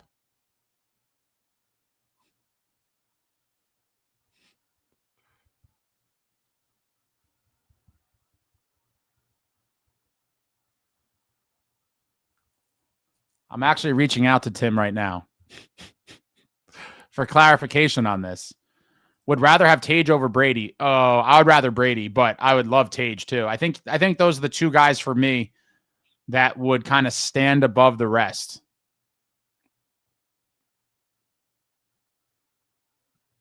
Tom cannot handle a blockbuster trade. I mean, do you consider the Timo the blockbuster trade? And I don't know if I would. It was a big trade. But like I've said before, it didn't really sting. To me, it was just an accumulation of kind of future pieces.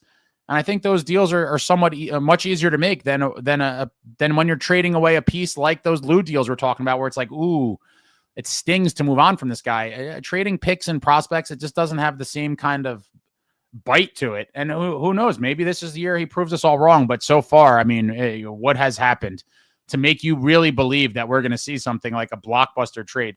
Brandon, Fitz fumbled on a trade he knew it was coming probably 3 years ago. Pretty sad. Pyro says DeBoer is coach if Keefe leaves. I don't think Keefe's leaving anytime soon. I wouldn't be against it. DeBoer has proven to be a solid coach, but I think we're so far away from that.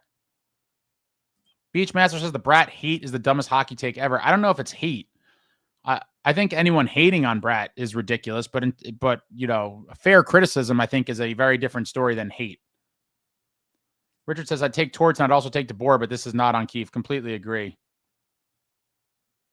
John, how did Fitz botch a trade if he had all these restrictions? Make other quick trades first?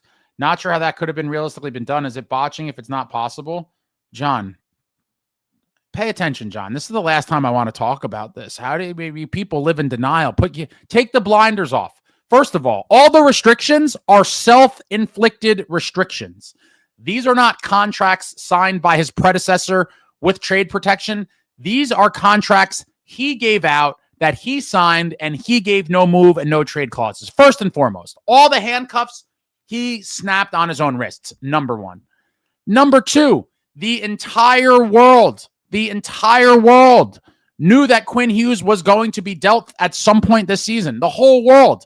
And everyone knew he wanted to go to the Devils. So much so that the entire hockey world assumed it was a foregone conclusion, including myself. And again, shame on me for believing that Fitz would be able to land the easiest trade possible for a generational player. Everyone knew it was going to happen at some point this year. Rutherford told the entire planet in April, and you must have the cap space ready to accommodate said player when the time comes. He did not. There's no one to blame other than him. Complete malpractice.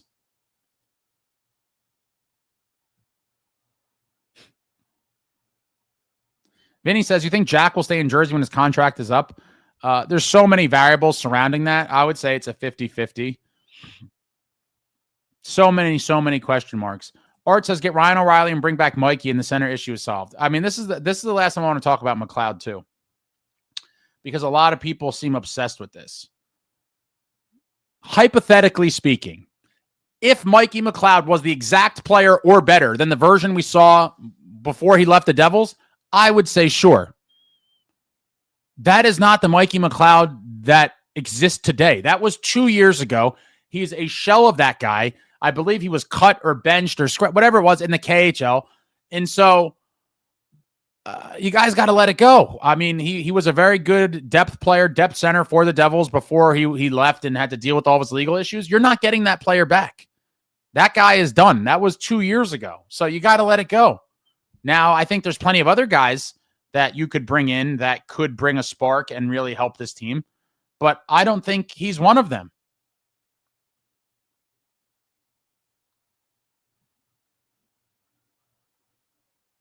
Brandon says, turning point of this core was trading to Foley. That trade is going to haunt this team for the next 10 years. I don't know about that. He was only here for that season. It's not like he was deeply entrenched in the group. But the main issue, I think, with trading to Foley was that another top six winger was never brought in. And so I think that was a fatal mistake. I didn't want to pay to Foley that money either. It seemed like a perfectly logical, at the time that it was like, we're missing the playoffs. He wants more than we could pay him or are willing to pay him. So you got to cash him in. It absolutely sucks that we didn't get a first round pick for him, that we kind of got an underwhelming return for him. I think it was a second and a third rounder. But I, at the time, and again, shame on me, right? But this was a couple years ago. So we've seen a bunch of miscues after that to kind of now show us what we're working with here. I assumed that the money that would have went towards the Foley would have went to a different top six winger. That did not happen. And we're sitting here talking about it 2 years later. It is what it is. James Valenti, I can't blame Key for the mess we're in right now. That is all on Fitz. I completely agree. Devil Evans says July 1, Quinn comes to our Devils. I totally could not disagree more.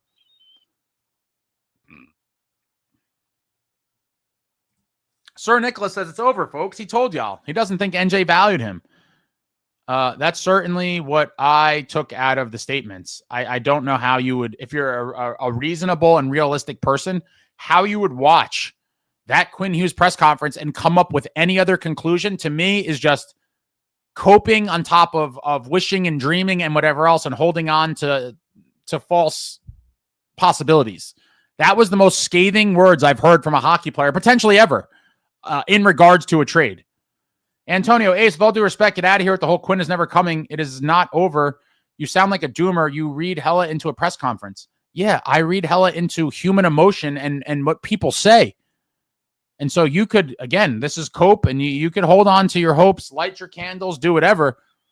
If you watched what he said, and again, people are like, oh, what did you want him to say to the media at a press conference? Certain things are kind of like, that fall in line with that. Like, oh, I'm open to re-signing here. That's all kind of lip service, general media, PR spin nonsense. Fine.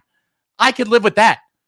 But he went out of his way to praise Guerin multiple times during the press conference and then circled back at the end and said, yeah, you I got a lot of time for Billy Guerin. He really sacked up and made the deal happen, and I'll never forget it.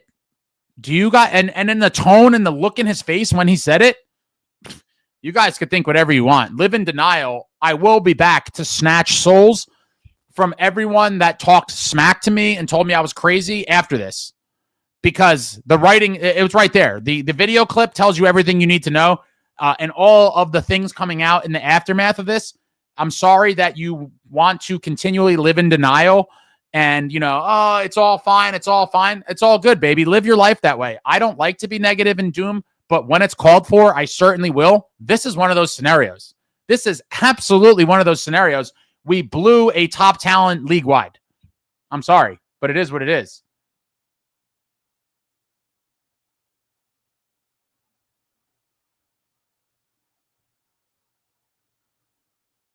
Michael says, Quinn can sign an extension with the Wild this summer, right? I guess we'll have an idea what he's thinking. Yeah, he can.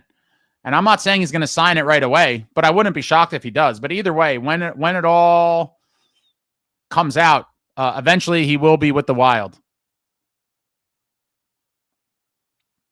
Jake, maybe Quinn will want to come here if Fitz isn't the GM by his free agency. I talked about this before as well. I don't think him not coming here is like an anti-New Jersey protest. I just think it is the function of he's now in a place that he's going to grow to like, the state of hockey, a absolutely rowdy atmosphere in Minnesota. I think Guerin and some of those guys there are going to really make him comfortable. And I think as time goes on, he's going to be like, you know what? This is a great place to play. Billy Guerin's an absolute legend, and he's going to sign there. And again, it's not necessarily because he's anti-Devils. It's just because he's in a place where he's like, I like it here. I would love to be wrong. I would totally love to be wrong about this. I do not think I will be whatsoever.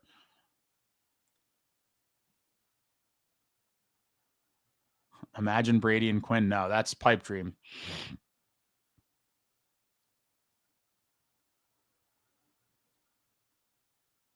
Suk says Fitzgerald's legacy. It did not happen. James says idea for a new hashtag, A's for GM. I certainly have no path to becoming an NHL GM or aspirations to whatsoever. That'd be beyond ridiculous. I just like talking hockey and talking to players and former players. BG Cheese, Brady isn't coming to Jersey. It would be the Panthers. I could totally see that. Richard says, interesting how Stammer heated up when they put him with Ryan O'Reilly on the top line.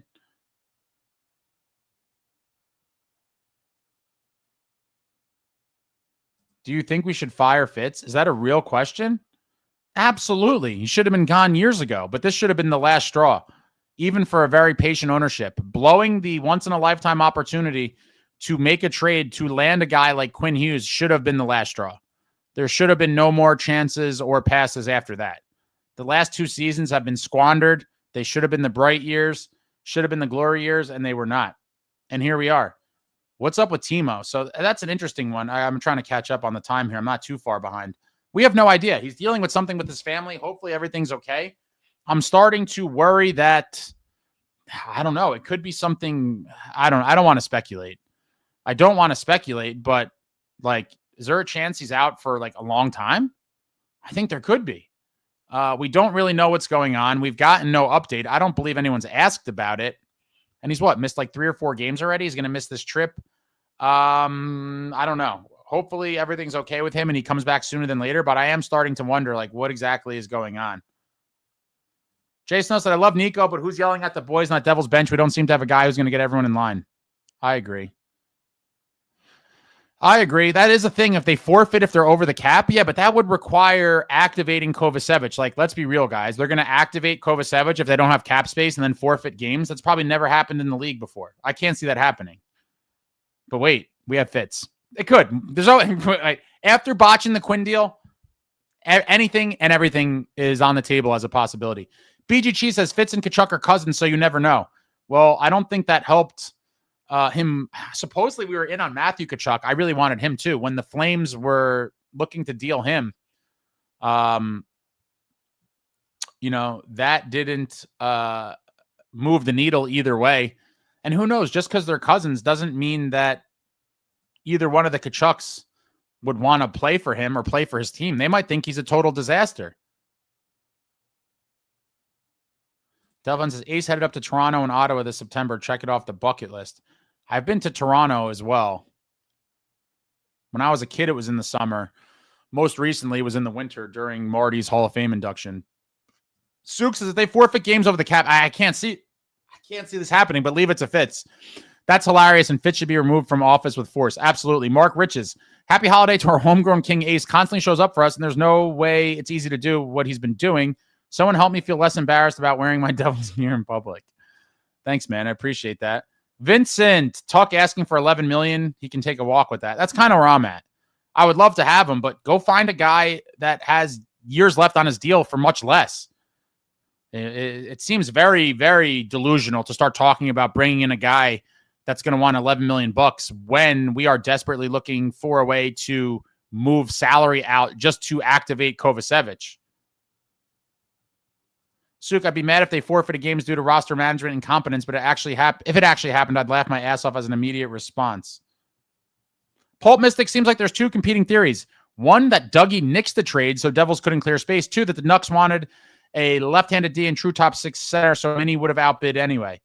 I'm not buying the package thing. I do believe, and there's no evidence of this directly, but in the end, the Devils blew the deal. Now, if you want to get into the specifics, blah, blah, blah, I do think that the initial package of the Devils was essentially agreed upon, and Fitz couldn't clear the space in time, and that opened the door for Billy Guerin to come in and steal the prize.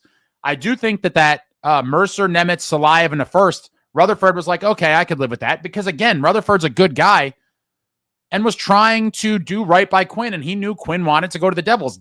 Rutherford wanted to send him here, man. Rutherford wanted to trade him to the Devils. And so I do think that package was pretty much agreed upon. Fitz fumbles, didn't clear the space, and Rutherford was like, okay, well, now we're opening this up to the outside. Billy G came in, swooped in, game over. And it is what it is. Fitz could have paid the penalty and bought out the contracts, that too. Vinny, do you think Fitz will get fired? Unfortunately not. Multiple reports have come out in the past couple days that the owners fully support him, or something to that extent. Fully support him, and his job is not in jeopardy. So there you have it. We came in second. David Chimes, Devils have 15 trade-protected contracts, which is including Jack's, which starts next year. Most in the entire NHL, not spitballing, looked it up, problem is real. Yeah, this has been talked about over the past several days as well. FGHY8, there were reports that Fitz fielded calls on Hamilton this summer. Yeah, I remember hearing those as well. Now, I was very hesitant and did not want to move Dougie just yet because we did not know what we really had in Nemo. But looking back on it, it was a huge misstep to not trade him because we needed the space for when Quinn became available. I assumed, again, foolishly, to give Fitz any sort of credit, I thought that he would have had at least probably a few teams that he knew essentially he could trade Dougie quickly if it came to that. But that wasn't the case. That wasn't the case at all. Couldn't make the space, blew the deal. Alan, Ace, I'm not sure how they cannot, but do you think the owners and Fitz realize how much they are hated and have ruined the team? Fitz, yes. The owners, no. The owners don't care, man. They're laughing straight to the bank. Their metric of success is money. And it was just tweeted the other day, I think from the Prudential Center account, maybe, that the Prudential Center is like the 9th highest grossing venue in the entire world. That's all you need to know. As long as the money is flowing in, the powers that be do not give a damn what happens to the on-ice product. Just keep the money coming in, and that's it. FGHY says McLeod is scoring at a 40-point NHL pace in KHL. What is an NHL pace in the KHL? What exactly does that mean? O'Reilly and Sherwood from Vancouver. I would be happy with that. I still think a lot of people are not going to, in the wake of missing the Quinn Hughes sweepstakes, to then get those two guys is not going to do much for a lot of people, but I do think it would improve this team. Suk, it would be a PR nightmare, but no more than the Devils and Fitz are right now. What is that? Oh, you're talking about McLeod? It's never happening. Yeah, the McLeod thing's never happening. Brian says, Ace, would you trade Jack for Brady? That can't be a real question. I love Jack, but come on. Yeah, and Ottawa wouldn't. Exactly. 2027, we either deposit our apologies or Ace, you will have to apologize. Oh, I've already told several people. I hope I've never wanted to make an apology video so badly. If Quinn signs with the Devils, I will have a lengthy apology video apologizing to everyone except Tom Fitzgerald, apologizing to all the people that told me I was crazy and some of my friends. I just don't think it's going to happen. And I think that the opposite's going to happen. I'm going to release the Venom video where I'm coming for throats of all the people that wanted to put the blinders on and refused to accept the reality that was pretty much spelled out for you in that Quinn Hughes press conference. Esha said, Quinn said Minnie is near his home state of Michigan. He might stay because Fitz came second once again.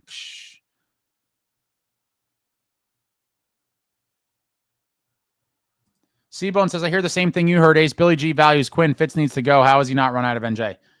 Because the team is making money.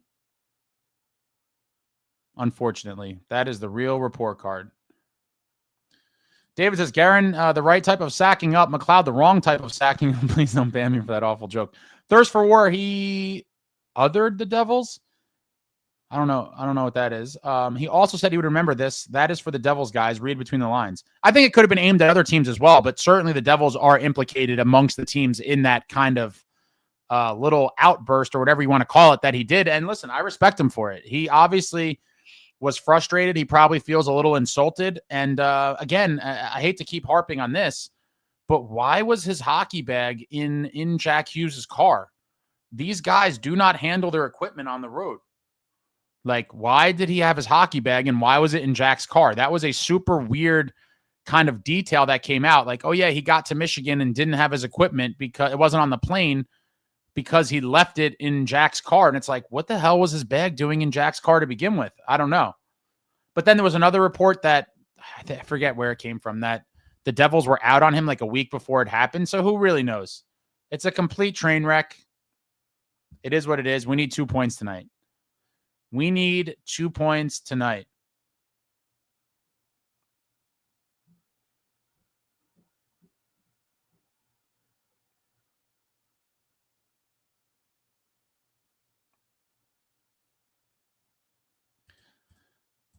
David says, Quinn will be the king of the entire state. They've never had a player like that in their organization. This is a state where people follow high school hockey closely. There, he's a god. Yeah, and I think he's going to like the whole environment. And I think Billy G is going to get him to sign there. I really do. Brian says, I'm more pissed at ownership than Fitz for allowing this S show to continue. Yeah, they don't care. It's all about the money, guys. It's it. We're a corporation now. And as long as the money comes in, Fitz's job is fine. Jersey Roots says, if they fire Fitz, who would replace him? All the good experienced GMs are already taken. This is another one of the takes that drives me absolutely crazy. No one on the planet that could get this job would do worse than him. It does not. I mean, wait, why are people like, we can't possibly can him because who would replace him? Literally anybody I will take. There is no shortage. This is all just coping mechanisms for people accepting the fact that we are stuck with a loser driving the bus. That is it. Open your eyes. Marty Brodeur would be better. If you're talking about outsiders, I would take, I'm not saying that this should be the move, but I would take Lou Lamoriello in a heartbeat at 83 years old over Fitz. I would take Brendan Shanahan. I would take Brian Burke. I would take Rob Blake. I mean, there's no shortage of names. Literally anyone who is a hockey mind, who has been involved in a hockey front office, I would take any of them whatsoever over what we have right now.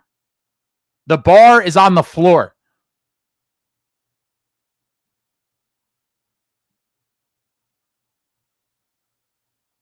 YouTube OG, Dawes should be moved up, Markstrom down to AHL to get his Eye of the Tiger back. I don't think this will happen. A lot of people have said that. I just hope it's not all over for Marky, man. I really do. He's going to need a really solid outing on, what night is that game? Is that Friday? I think it's Friday night. Oh, shit, I forgot tonight's on TNT. I was really looking forward to hearing Dano. Or a TNT game tonight.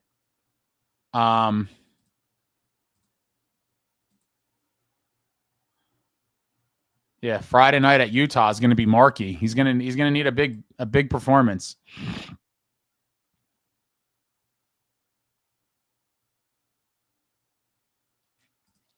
collect records. I'm sure Quinn would like to play with his brothers, but I also wonder if he really cares. I could see him just telling Rutherford that as an easy way out of Vancouver. I think he does want to play with his brothers, but in the end, I don't think it's nearly as dire as people make it out to be. I think they really thought it was going to happen here in New Jersey. It didn't happen. They're probably soured on the whole thing. I'm sure the whole family's probably pissed at Fitz and the Devils. But he didn't really have to tell Rutherford anything other than that he wasn't going to sign there. Anything else was just kind of extra on top to convey kind of his wishes in hopes that Rutherford could help accommodate them. But in the end, once he told the team he didn't see himself there long-term and he wasn't going to sign, that's all he had to say. Then it was obvious that, okay, well, now we cannot, lose you for nothing, realizing that, it is what it is. And you now have a guy that's on his way out. You got to cash him in and get the highest return you can. And that's exactly what Rutherford did.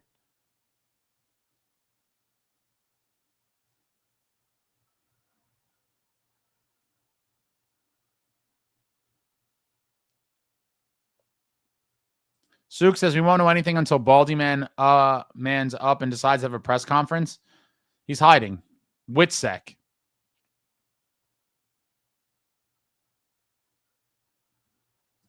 Jake Allen in net for the Devils tonight.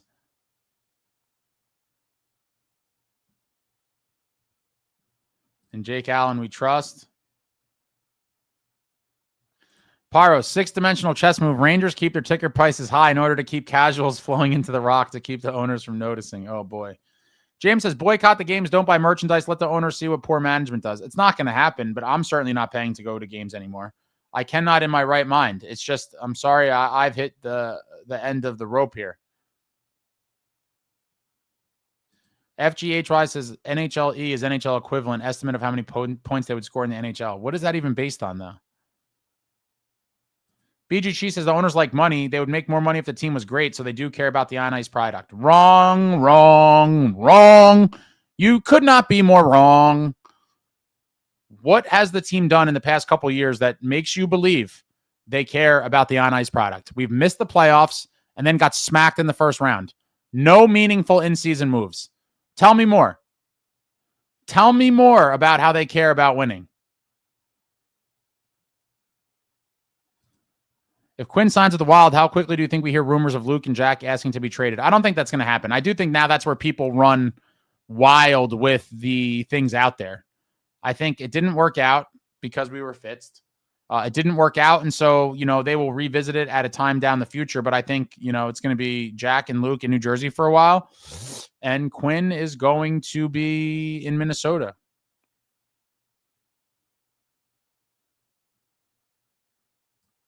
It's not Schmid. It's Carter Hart in net for them tonight. I thought it was Schmid. Carter Hart in goal for the Vegas Golden Knights. Thirst for War says, othering is when you use the passive-aggressive term other teams. Watch the presser again. I'm with you, Ace. Over or the Devils. Yeah, for sure. You'll submit your resume. Okay. That's for what? The Devils GM job? SJ says, Min has never won the cup. Imagine if Quinn brings them one. It would be insane. That certainly would be. Team Maho's crazy thought. What if Hughes leaked the Rutherford quote to put pressure on the organization? Fitz might be overblown on the Hughes mini extension. If they want to play together, the best spot is still NJ. I think it's over. BK says, mind you, Fitzy was only supposed to be interim GM when Shiro was fired. G-Flow, I read somewhere whenever Van played the Devils in Newark, Quinn would fly out early to spend time with his brothers. That's why his bags were in Jack's car. Wrong. He still would not be carrying his equipment. NHL players do not carry their equipment back and forth. There's an entire equipment staff that does this. So even flying in early, there is zero reason why he would have his equipment with him and in Jack's car. It makes no sense. No sense whatsoever.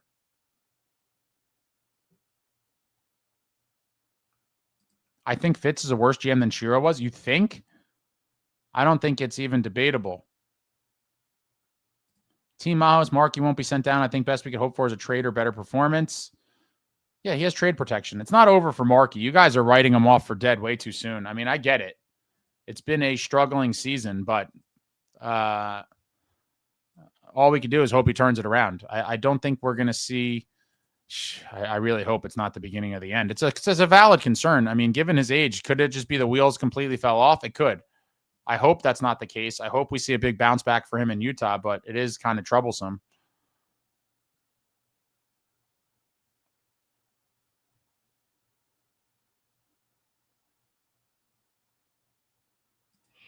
Brian with some hardcore coping here. Why would Quinn want us to give away all our good offensive players to get them now when we could give them when we could get them for free in a year and a half? Is this still a cope regarding Quinn coming here in a year and a half? We didn't have to give away all of our good offensive players. The main pieces were Nemo and Mercer for 2 extra years, or at least 2 playoff runs of Quinn Hughes. You are absolutely crazy if you don't think that was worth it. And if you think that Quinn Hughes is like, no, I don't want to weaken the team now and play with my brothers 2 years earlier. Just wait. I'll come there in 2 years because I don't want you guys to give up those assets. That is an insane thought process, which could not be more wrong. Asking older Devils fans, back in the better days, who was the Devils' biggest rivals? Legion of Doom, Flyers, Gretzky, Messier, Rangers? Definitely the 100% the Rangers. Flyers would probably be second, but the Rangers were the biggest rival for hands down.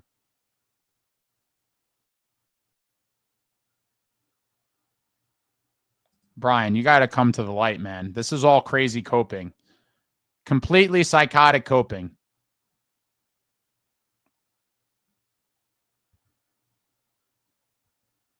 Art says Vegas has no issue with Hart, but this joke of an organization won't get Mikey. What a S show. The difference is, I think, well, I haven't seen how he's been doing, but number one, Carter Hart's a goalie, which is a much more valuable position in the league, than a depth center. Yeah, I mean, his numbers are decent. He's got 3 wins, an overtime loss, a 261 goals against, and a 901. Like, he could still play at a pretty high level. I don't know where McLeod's game is at. But again, even if he was great, the team was never going to do it. The team was never going to make that move. And I told you guys all that from months ago. But a smooth Markey could still turn it around. I know I don't have much to stand on here, but he was fire last season. Yeah, all we got is hopes, for sure. The game is on TNT tonight. Having Pesci back now is going to make Markey look a lot better, that's for sure. Hopefully.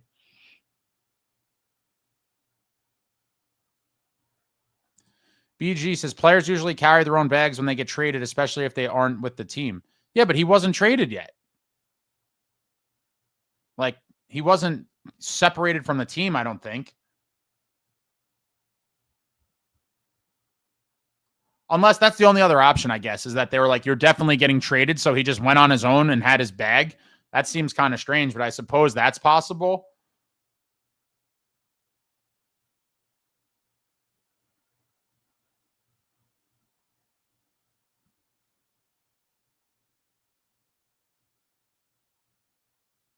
Titus Dream says Nemo and Mercer on a squad missing 10 starters. That trade was a season punt if it went down. Which one was?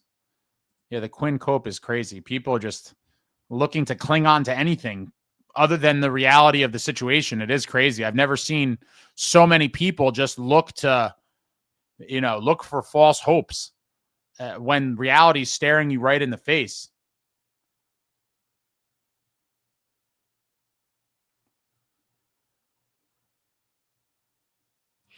Says, believe me, if Markey gets together and plays well, I'll gladly accept defeat here. I don't see it, though. I'm dreaming and Brady Kachuk will snap back to reality. Brian Ace, you don't know 100% what they wanted. I rather they wanted Nico. So in addition to other guys, this is all the spin cope, my friend. All signs point towards the deal was made without Nico. We couldn't free the cap. End of story. All of this other stuff is nonsense, excuses and spin campaigns and propaganda and coping. The reality is there was a deal pretty much in place and accepted verbally or whatever. The cap space wasn't there and it all fell apart.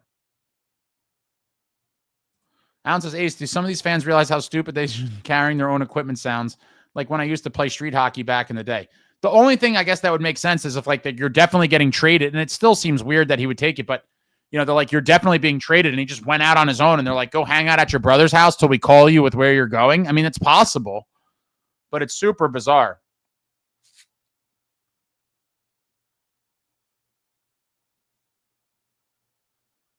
Sir Nicholas says, you're 100% right. Quinn made a point to circle back in that presser and say certain teams were in until they heard what they had to give up. And I'll remember that. Yeah, that wasn't a prompted thing. That was him just venting his frustration. Like, that is very telling. I don't know how people do not see that and kind of come to the same conclusion. Like, that wasn't him giving lip service in response to a question that the media asked him. That was him being forthright and voluntarily saying something that was taking shots at probably the Devils and one or two other teams.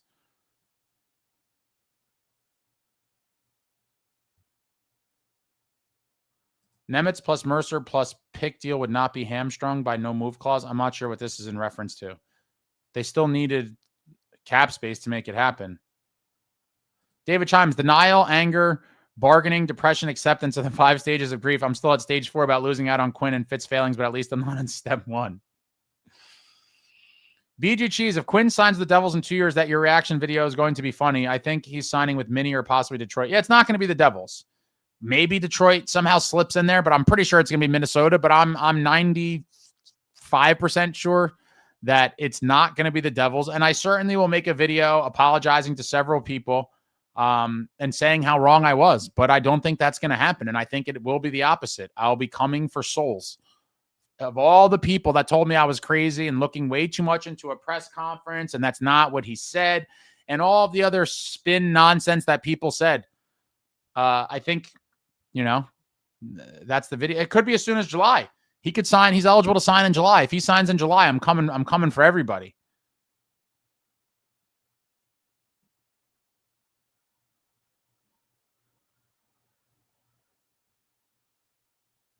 Fitzy the guard, shall I give it 80% he stays in Mini and 20% of the hope in NJ? Titus, my guy, you were losing it. This team imploded. Season couldn't be salvaged. You did this last year when Jack went down. They were not getting anywhere, hence the lack of roster moves. You cannot punt a season.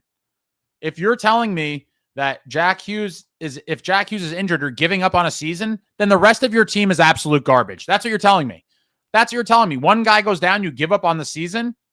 Insane. That is loser mentality nonsense. And do you think the players agreed with that? They were probably furious.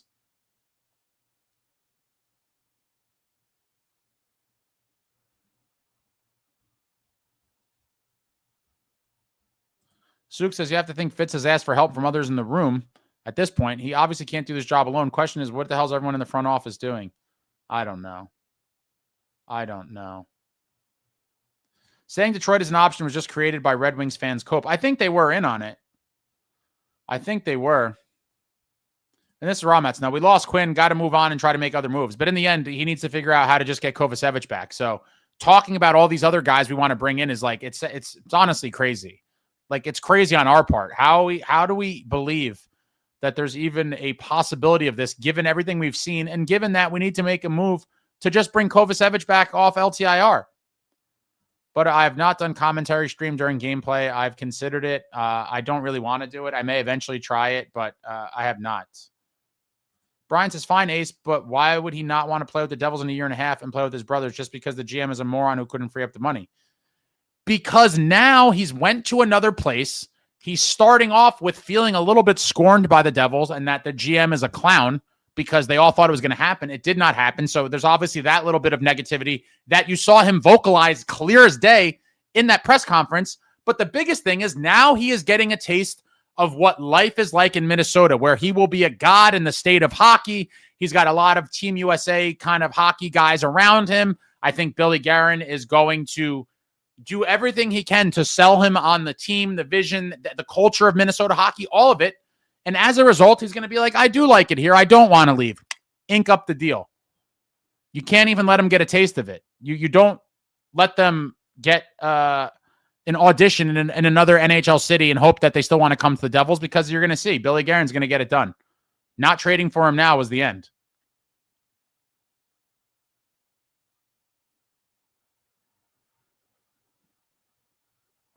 Titus Dream says, if all three Hughes are on the same team in our media market, they're making $100 million in endorsements. Quinn would be irresponsible letting that go.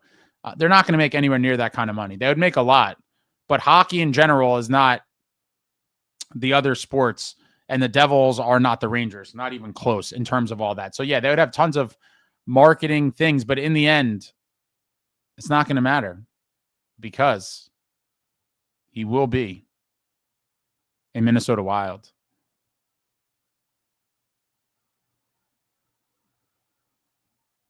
Fitzy did not sack up. Krungs, let me rephrase. Saying that Detroit is an option and UFA is just created by Red Wings fan Cope. I think he'll consider it, potentially. Or he might just be like, Minnesota's it, and sign this July.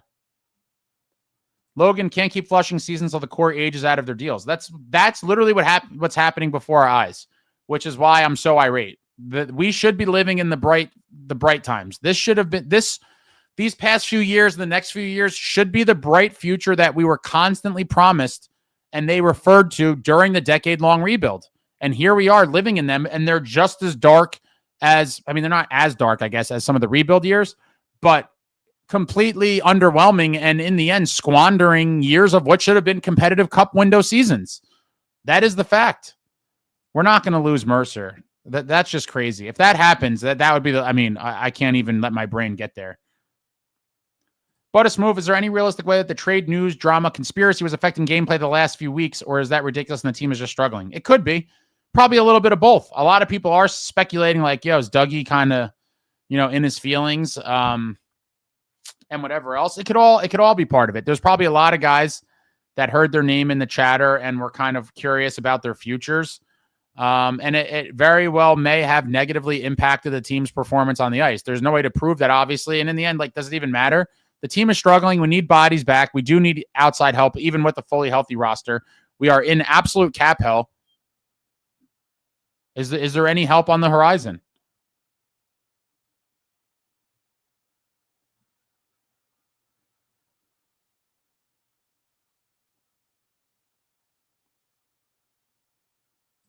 Titus says, what if Fitz gets fired, then Guerin takes the job and we get Quinn, 5D chess Billy? No chance. Why? I don't think Guerin would ever want to work. Knowing what we know about this ownership group, I cannot see Billy G ever wanting to work for the Devils. Of course, unless he was, things did not work out and went sour in Minnesota and he was relieved. But he certainly would never willingly leave Minnesota to come to the Devils. That was always an option, but you were confident no matter what he was coming here. Are you talking about in the trade? Yeah, I already said I'm a fool and thought that even Fitz wouldn't be able to botch what should have been a layup, and he found a way to do it. Silly me for having any confidence in him whatsoever. YouTube OG, I think we should focus on getting Ryan O'Reilly. Everyone wants him. David Chimes, the wait to get him for free fans are just as grandma's Fitz. That's not how life works in competitive business. I know. It's just so crazy how many people have regurgitated this. There are so many question marks in 2 years. Half of these Momos don't even know that there's a good chance Nico Heischer's not here for that season. Is Nico here in 27-28? There is no guarantee of it whatsoever. None. Is Jack still playing hockey? Does he have all of his appendages? What has become of Timo Meier? Is Jesper Bratt still here? What does our defense look like? What is our goaltending? There's a million question marks surrounding that 27-28 season when when Quinn could sign here in free agency. And so it's ridiculous. It's completely ridiculous to look towards that season and, we're going to get him for free. Like you don't have no idea what's going to happen between now and then. Suk says the future is now. It is now, and this isn't what we were promised. I completely agree. Richard, in 27, Guerin is gold right in the state of Minnesota, and he will ink Quinn. I think so. Samuel, how much to the odds of signing Quinn change if Sleepy Fitz is gone? I don't think much. And if he's still here at that point, then we're really in trouble. And he probably will be. But like I've said multiple times, I do not think that him not coming here is like a protest against the Devils in some way. I just think we messed up. We let another team grab him. Now he's going to be exposed and live in that environment and blah, blah, blah. And I think Billy Guerin will do a great job of selling him on the team. And that's why he's not going to come. It's not like, screw the Devils. I mean, there's a little chip on his shoulder towards the Devils probably based on his comments. But in the end, I think the bigger thing is that he's going to genuinely like Minnesota and what they're doing there. And he will stay.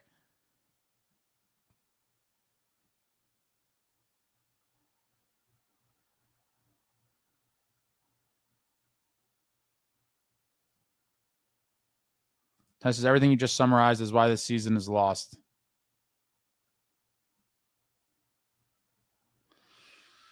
Oh, the future is bright. It's lagging, huh?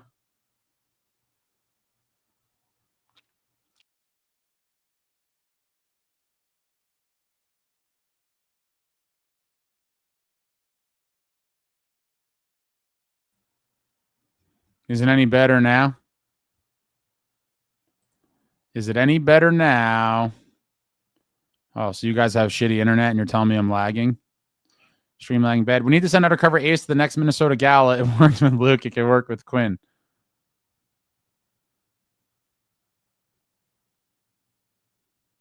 Hello, hello, hello. Can you guys hear me?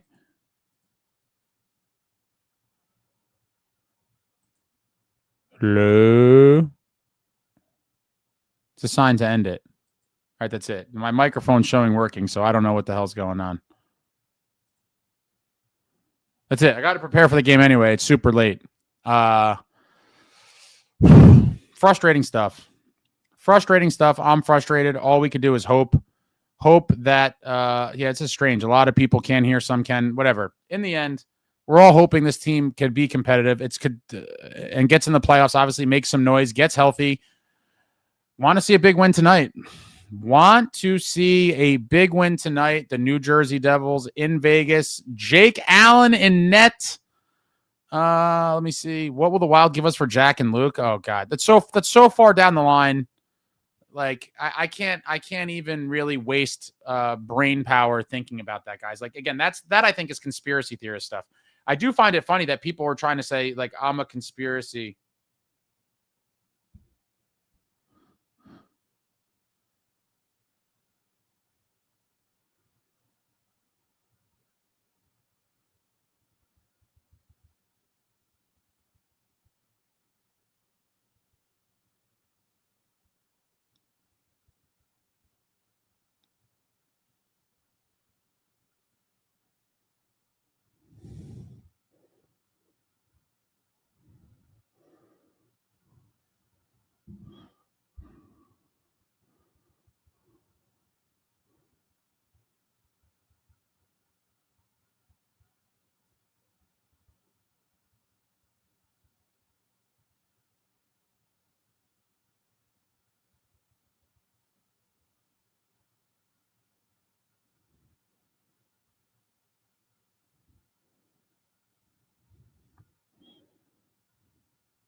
Oh, that's it, guys. We need a win. And that's it.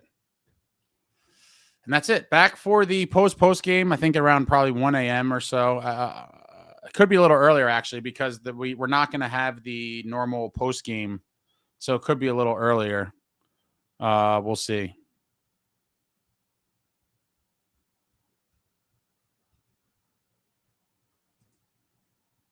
But that's it. That's it. I'm furious. Hopefully we win. Thank you all for watching. I love you all. Like, comment, subscribe, and all that jazz. Until next time, friends, let's go Devils.